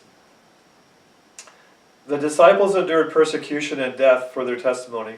In law, willingness to suffer loss or death for one's sworn statement is powerful evidence of sincerity. Men may die for an error, but they do not die for what they know to be a falsehood. Somebody can fight in a war for their cause and for religion, which indirectly is fighting for their families and what have you. But when you die for your enemy, when you go back and pull the guy out of the water, that's a different story. When you go to all ends of the world and seek no glory for yourself, but you go as a missionary off to some people, risk your life, leave everything behind, why would you do that? But more specifically, this was an issue that came up, a major issue, and eventually it was called the lapsed in Christian history. So eventually Christians got persecuted, and their neighbors took advantage of the fact that they could, like when a neighbor didn't like a Christian for whatever reason, they could call the authorities and say, this is a Christian, and then that Christian would often be pressed to swear against Christ and do other things against the religion. And this is what happened with Epiphanes too in the second temple of Judaism way back 300 years before Christ, when the temple was desecrated. The same thing happened, where people were made to, like they sacrificed a pig, right? So Christians later on had the same kind of experience, where they could just simply say some words. Like today, nobody would have a problem. Today, no Christians would have, very few would have a problem with saying a little lie, saying a little blasphemy against the Lord, because tomorrow you can get forgiven. Isn't that the case today? No honor. You can lie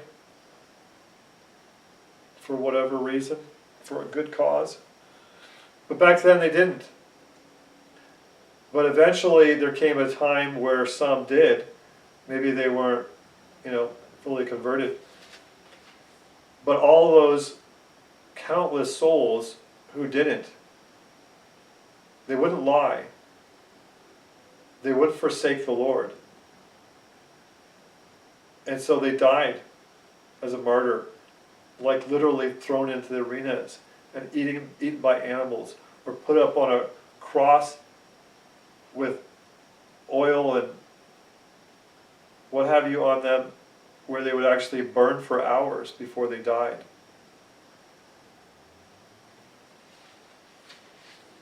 So it wasn't just the disciples, the apostles, that did that. Like, if you were a fraudulent person, you wouldn't do that. If you didn't, like I said, this is where the testimony comes into the change of heart. That's the difference between Christianity and other religions, is your heart is changed where you're in a state of pure love. And if you're not a real Christian, according to the scriptures. And so the evidences are unique.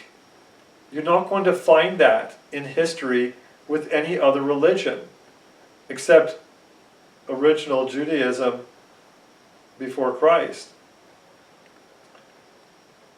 I mean, there are people who have some common decency and they will sacrifice to some extent. But when it comes down to laying down your life for a truth, that's a whole different story. So again, looking at further the destruction of the temple, Jesus said,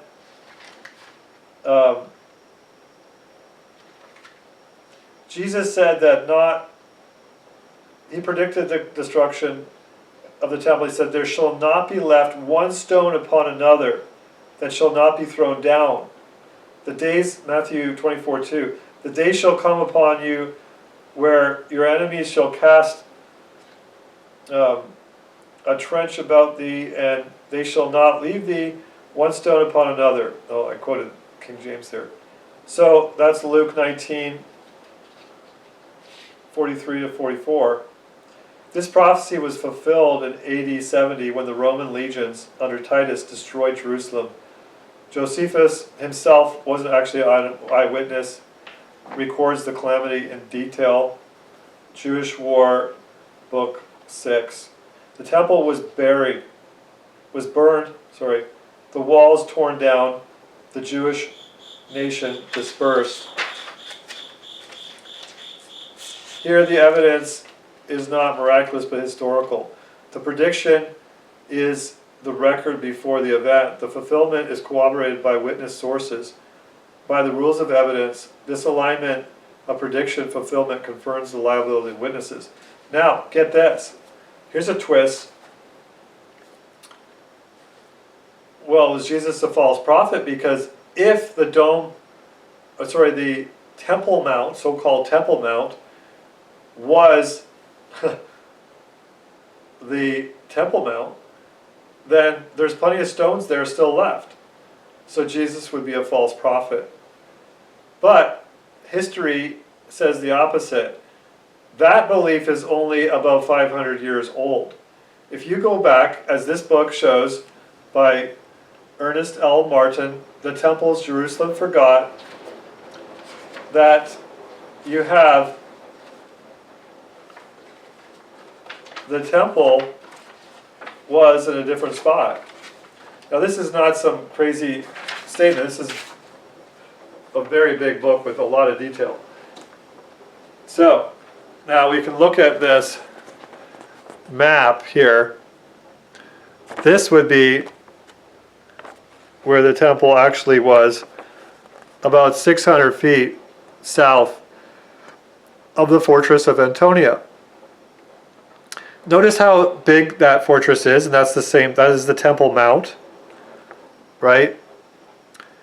And what they were trying to say today is like this little tiny tower right here is the fortress of Antonia. Antonia, Mark Antonia, right? That was it was named after. So, if you do any kind of basic math and understanding, and there was two other places just like this where they built a city within a city. And Jerusalem was having 1 million people plus, like, for 40 days or so every year. And so therefore they needed a lot of soldiers and what have you. And so this is another false historical claim by people that still persists today. But it certainly wasn't up until about 500 years ago. So in other words, it was very clear from Christian history and local history where the temple was. But remember, it was totally gone. And ironically, there isn't much happening there in that spot. Well, there is a little bit happening right now. But where the water is critical to where the temple was. At the bottom of the map here there is showing you where the water, the spring that was necessary for the temple services was. Anyway, this fortress is clearly described by Josephus as being not that what we call the Temple Mount today is stated by Josephus as the Roman fortress. Okay, so huge problem in modern and so-called Christian beliefs. So can you imagine, take away that, and there's no dispute between the Christians, the Jews, and the Muslims anymore. You can have your Dome of the Rock and leave it there. It's not an issue. So this is a point that needs to be examined in the exact same way as we're talking about in Greenleaf's rules.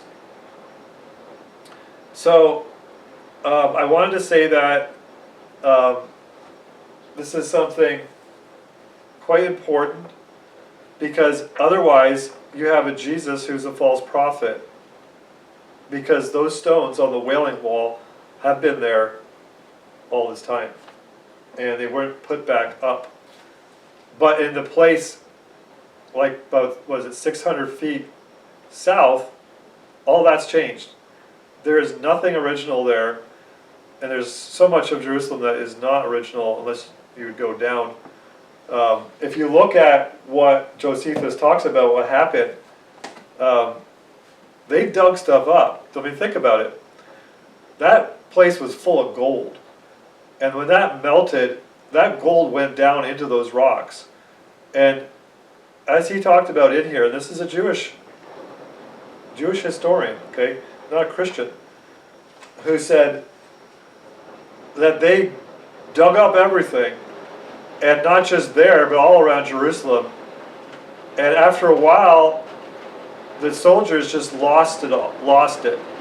And they defied orders and just killed people like crazy and just went at it. It was one of the most horrific experiences in the history of the world, what happened there.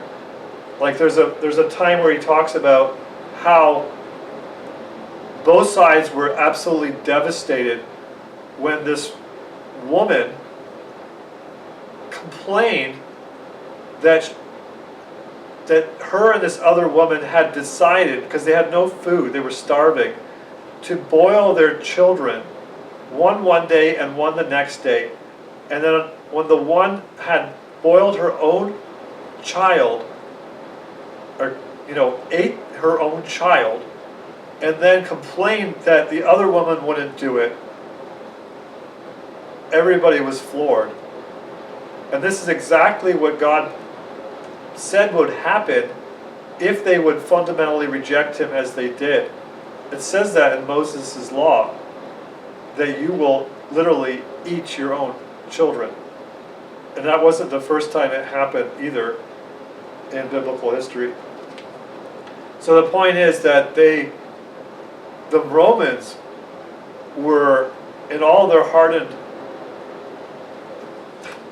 way, they ended up being floored by it. And it was like, this has gone on long enough. Why is this still happening?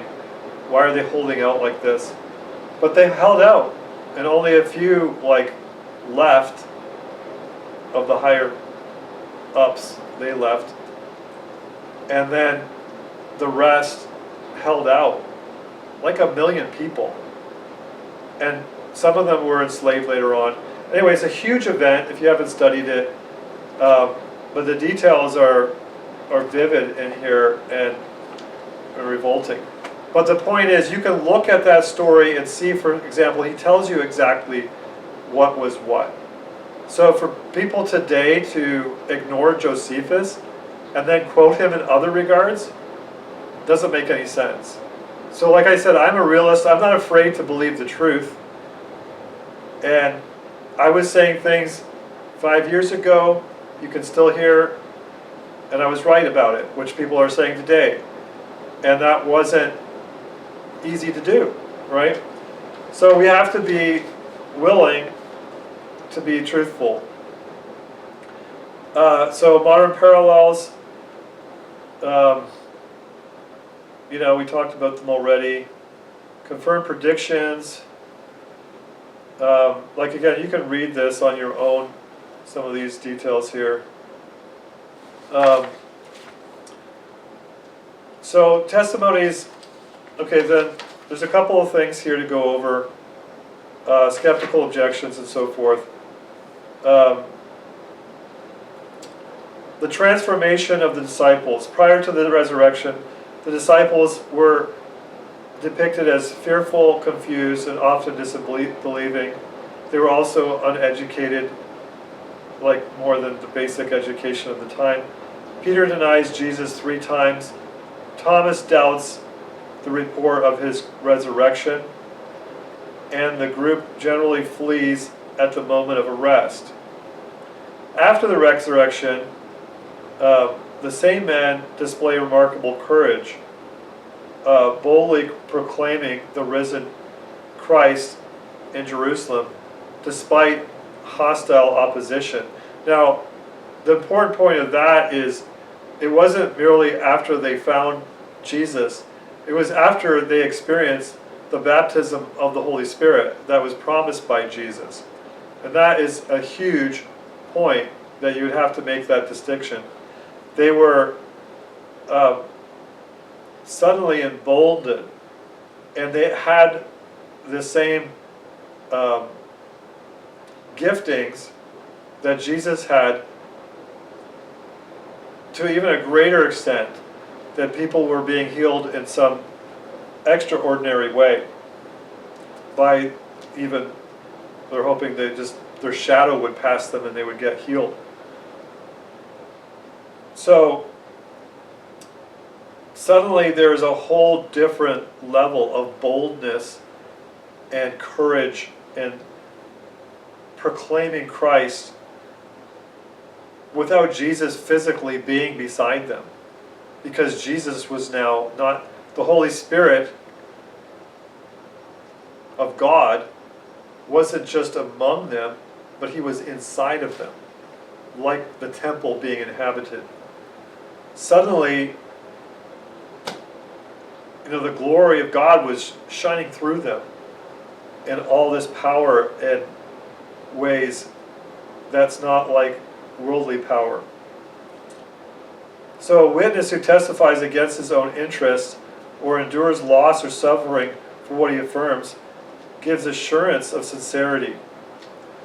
The disciples willing to die for what they claim provides compelling circumstantial evidence that they genuinely believe the facts that they reported.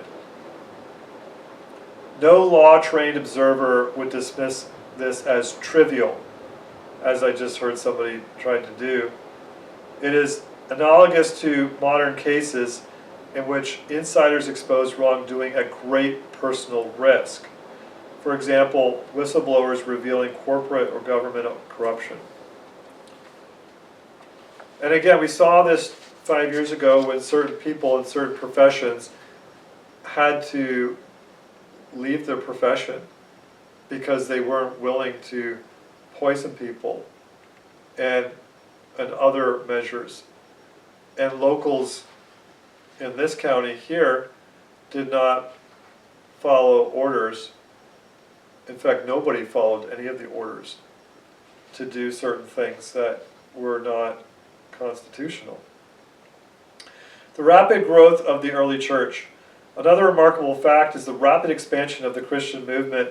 Within decades, the previously obscure sect spreads throughout Judea, the Roman Empire, and beyond. Hostile Jewish and Roman testimony confirms this growth, despite attempts at suppression. And again, this is a purely non-violent expansion, right? So you're not going to find examples of this anywhere. There are not great, huge expansions of people that lay down their lives for the truth and for their enemies and for each other, and that love is their message, and it's not some willy-nilly love like let's smoke a joint love, and it's a self-denying, intelligent,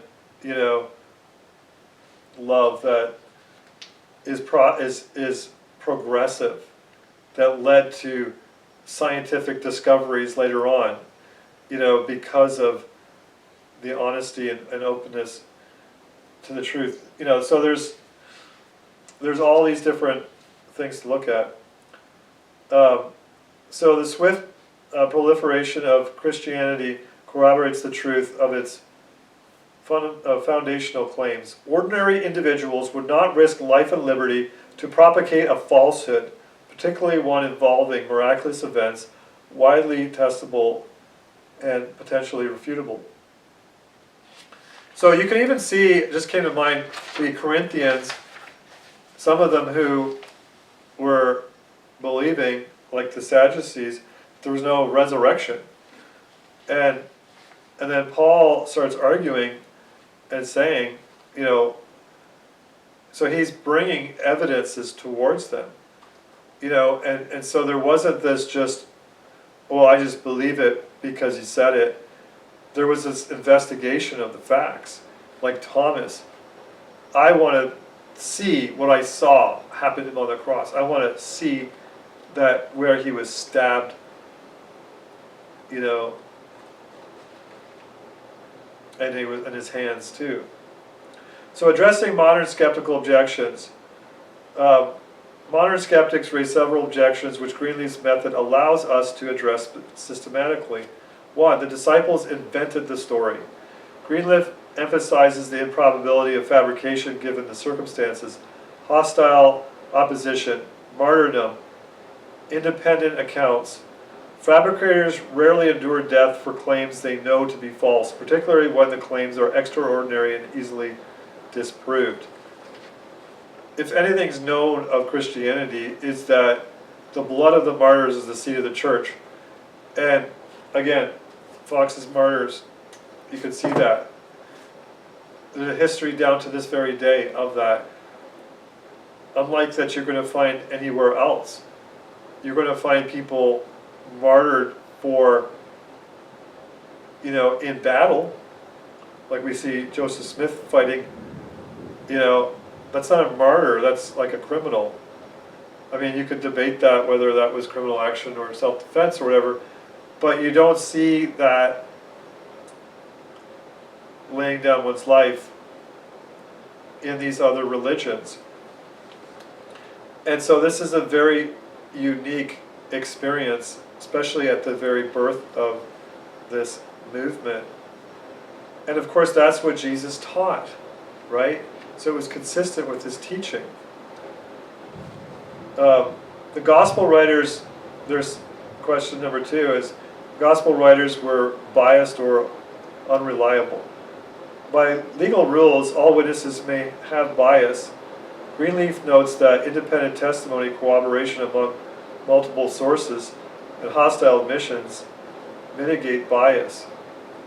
The evangelist accounts are internally consistent and externally corroborated by non-Christian sources.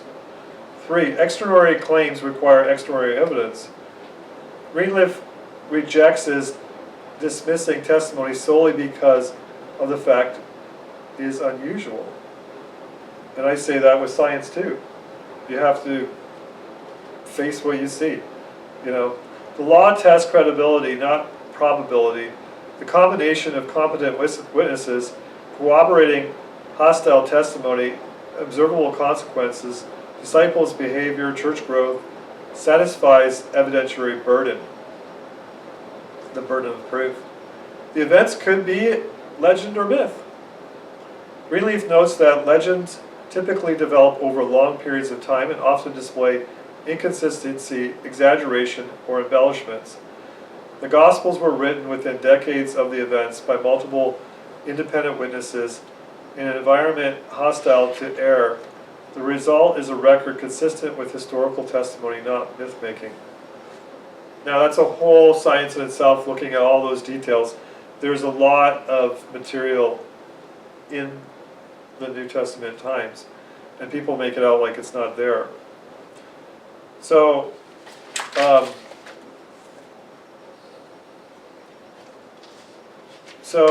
chapter 6 there demonstrates that the Gospels pass not only the initial test of witness credibility, but also extended tests of consequences. The disciples' radical transformation, the rapid expansion of Christianity, the cooperation from hostile sources all function as additional circumstantial evidence under Greenleaf's rules. Furthermore, modern skeptical objections, when subjected to the same legal scrutiny, fail to undermine the record. The combination of direct testimony and all that, I just said the same thing over again. So I want to say this too, is that I'm not addressing every point. This would take a long time to, so every objection has been acknowledged by, like from skeptics, has been acknowledged. And here's again what I found, as I said in the last video, that I went through trying to prove the Bible by trying to go through every objection and seeing if I could sort it out. And it makes sense to attempt to do that to some extent. If you're a skeptic, you're naturally looking at that anyway. And so when I saw everything slowly, as I got into the context of things, I saw how it was answered. And then there were times when it hadn't been, but later on they figured out why they didn't understand this point, and now they do. Translation issues, not really understanding the history, like the context of the time, obscure words, like mainly like in the Old Testament and different things. And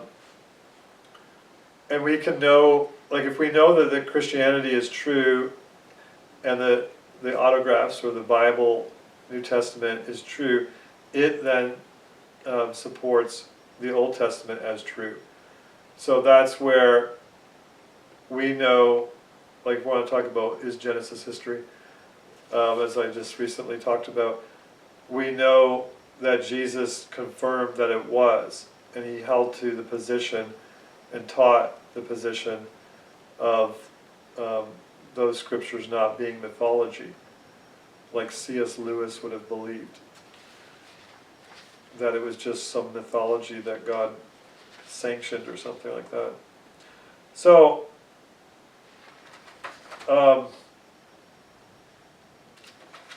so again, addressing skeptical questions are, what I was getting at with that supposed contradictions in the Bible, that I don't claim to have answered everything that, like I don't know how to explain everything in the Bible, like even what everything means. I don't think anybody ever will in this life, because there's so much information and you don't have time to focus on every point. But the point is that, like again, it's mainly the Old Testament where there's certain things that aren't very understood today, like as to what was happening at that time. The people who it was written for immediately would have known exactly what this was. And then as we become more acquainted with those times through archaeology and other means, then we start to realize, oh, now I get what that means. And it was right there in front of me and whatever. So, so for somebody to say, yeah, we've answered every single question, no, it's not the case. Is there any real fundamental thing that's glaring at us? No. Like when you talk about textual criticism, which is the evaluation of the text of the scriptures, like these books bring out, of all the manuscripts, there is really, of all the so-called discrepancies between different manuscripts, there isn't really anything of fundamental nature in any of those accounts that aren't, shared elsewhere in the scriptures. Like there's no fundamental doctrine of scripture in question just because there are still fragments of, or portions of some of the New Testament that are not known yet, like the end of the book of Mark, where it ends with they were afraid, the last word. And of course we could see in the other Gospels the other information that follows. But there was alternate endings that people have tried to put on there. But see, this is where Christians hold other Christians accountable for what they believe, and there is great debate as to the subject matter. So there's a great exaggeration on the sides of skeptics as to like trying to convince other people that this is all just some hokey pokey thing, right? I mean, that's pure ignorance, just like as Voltaire tried to portray it to his skeptics. And then the modern skeptics can just follow that train, assuming. And they're not even familiar with the New Testament or Old Testament. They don't even know what they're talking about so many times. I mean, there are definitely so-called scholars who do know the facts and say otherwise, but there are so many that don't. And I guess that objection could be thrown against so-called Christians today, where they behave improperly too. So to be fair, that goes both ways.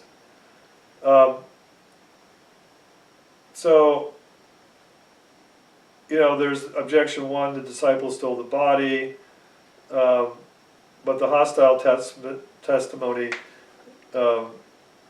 discredits that admission or that statement or claim. And then improbability of deception and consistency across the accounts. In other words, if you look at all the evidence, it doesn't favor the idea. If you're looking at the Jewish claim, it doesn't follow. The Jews at the time had there's nothing that compels us to believe their testimony. Like, in other words, a claim was made, there's substantial proof all around it, testimony given where people laid down their lives. They admitted the bare facts of everything except for the tomb being empty, or they admitted that it was empty, but they didn't admit, or they spoke as if it was because the disciples took the body rather than Jesus rose. So there's no credible reason to believe their testimony over the Christian testimony. And so that's applying the Greenleaf laws of evidence. Then the hallucination or visionary experiences, again, multiple witnesses. Courts consider independent testimony highly valuable. Hallucinations rarely occur simultaneously to multiple individuals. The New Testament records appearances to more than 500 witnesses at once, and then Paul later on. Hostile witness corroboration.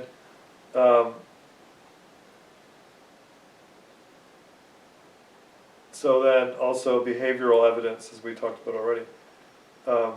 Legendary or mythical development. It's just a mythology. We already talked about this. Early documentation, and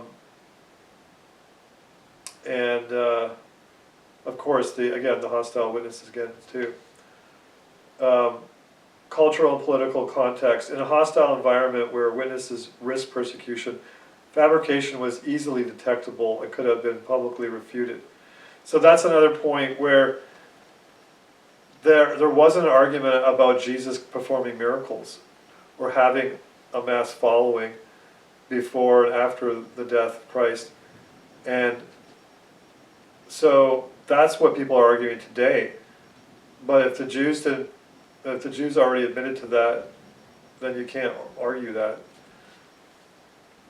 Because believe me, at that point, especially once the temple was destroyed, and before that, there was a huge hostility between the Christians and the Jews for those who rejected Jesus as Messiah.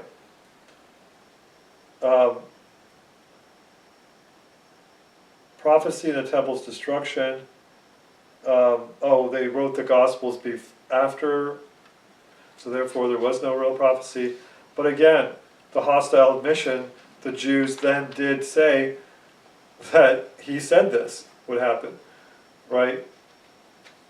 And that's before it happened that they said that it would happen, and it's in their own writings, because that was one of the charges against him.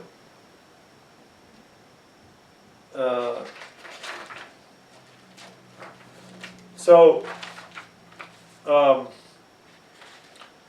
that's basically it. There's more chapters here, but they're kind of just rehashing.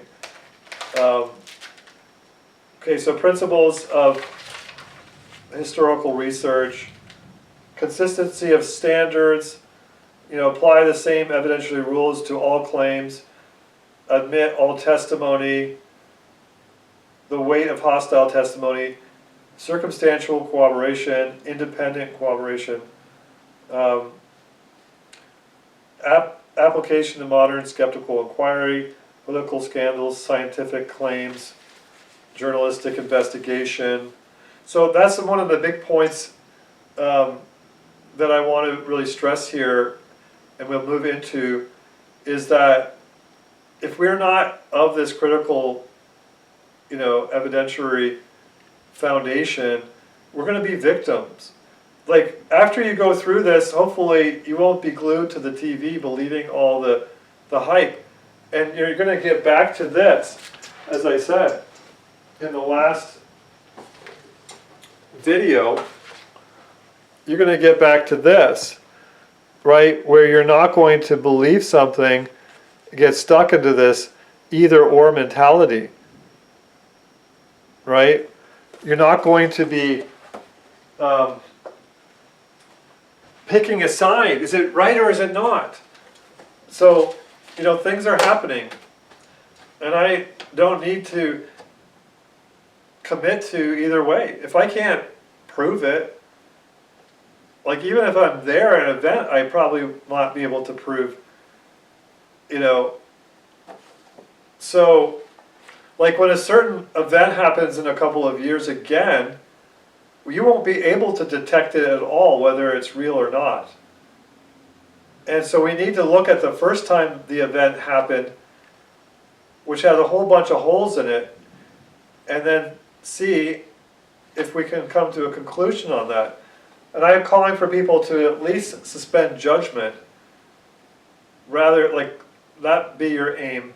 I mean, obviously we want to know the truth on something, but when you have a subject that's so comprehensive and there's all sorts of conflicting evidence, then you might not know for sure whether it's true or false, and you really need to suspend your judgment, and you need to be fine with that. So I came to this place, and this whole study has brought me to this place where I realized on some issues I was feeling pressured to believe or disbelieve something. And I realize now, wow, what a freedom. I am set free from that because I don't need to decide. Wow, because I can't decide, honestly. So it's not a matter of, well, the evidence kind of suggests more this way than that way. A lot of times you still have to just suspend judgment. And so this is where we have to get into the nitty-gritties of that.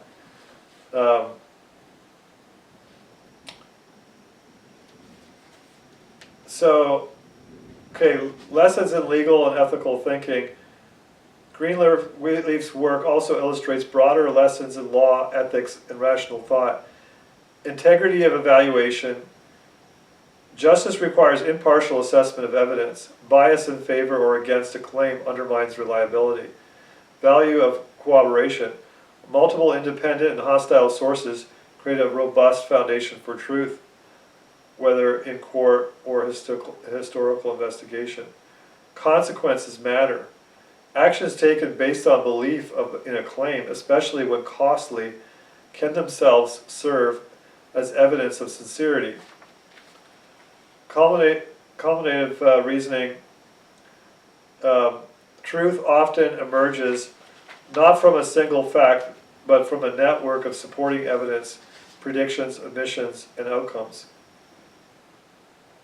So, there's a whole bunch of comparisons here that I've done here.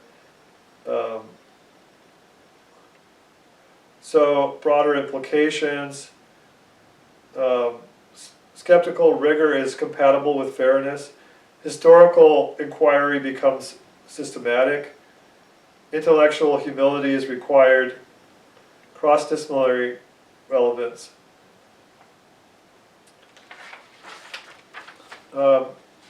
So what we want to do now is move from this. I'll have to see what the next video will be. But move from this now into the next phase, which will be moving towards, it depends on whether it'll be a couple of videos in between, but we're going to be looking at the historical claim of the moon landing. And to me personally, it doesn't matter at all what the outcome is. And now I've already done the whole analysis and everything, but it's another thing to say it. So we're going to look at, it doesn't matter to me one way or the other. What matters is people judging each other about that subject, and the hostility of that and numerous other subjects that exist, where people are pitted against each other on purpose, right? And they hate each other, and they want to exterminate each other. I mean, that's how it's happening on something that's so inconsequential to our lives, and yet it becomes such a hot point. So what I want to do is look at that under the rules of evidence, and take even more time to address the different claims. And so I want to be, I'm the guy, the Socrates, that is going to be poking both sides here. And yeah, so you're not going to find out what I actually believe probably at all. And it doesn't matter, because what I'm trying to say in this whole thing is what matters is what you personally believe and how you personally come to it. And you are justified before God for accidentally making mistakes, for like where you're rigorous and you've just made a mistake. That happens. You are justified in suspending judgment when you do not have enough evidence, or you don't care about the subject. You don't have to commit to a subject. It might not even be relevant to you. So again, what I want to do is encourage people so that they don't get pulled into opinionizing on the latest news that you don't have an ability to believe. Just because some pundit, some talking head said it, or you don't have justification to believe it unless there is evidence amounting to proof. The number of people does not make it true. Otherwise, in Nazi Germany, my grandfather was wrong. All the people around him, not everybody, obviously, but people fell for things, right? And this happens all the time in modern history, right? So consensus gentium, the consensus of the population, doesn't amount to truth. Well, that was a relief. I hope you enjoyed it, if anyone's still listening at this point. And thank you for watching, and look to see you next time.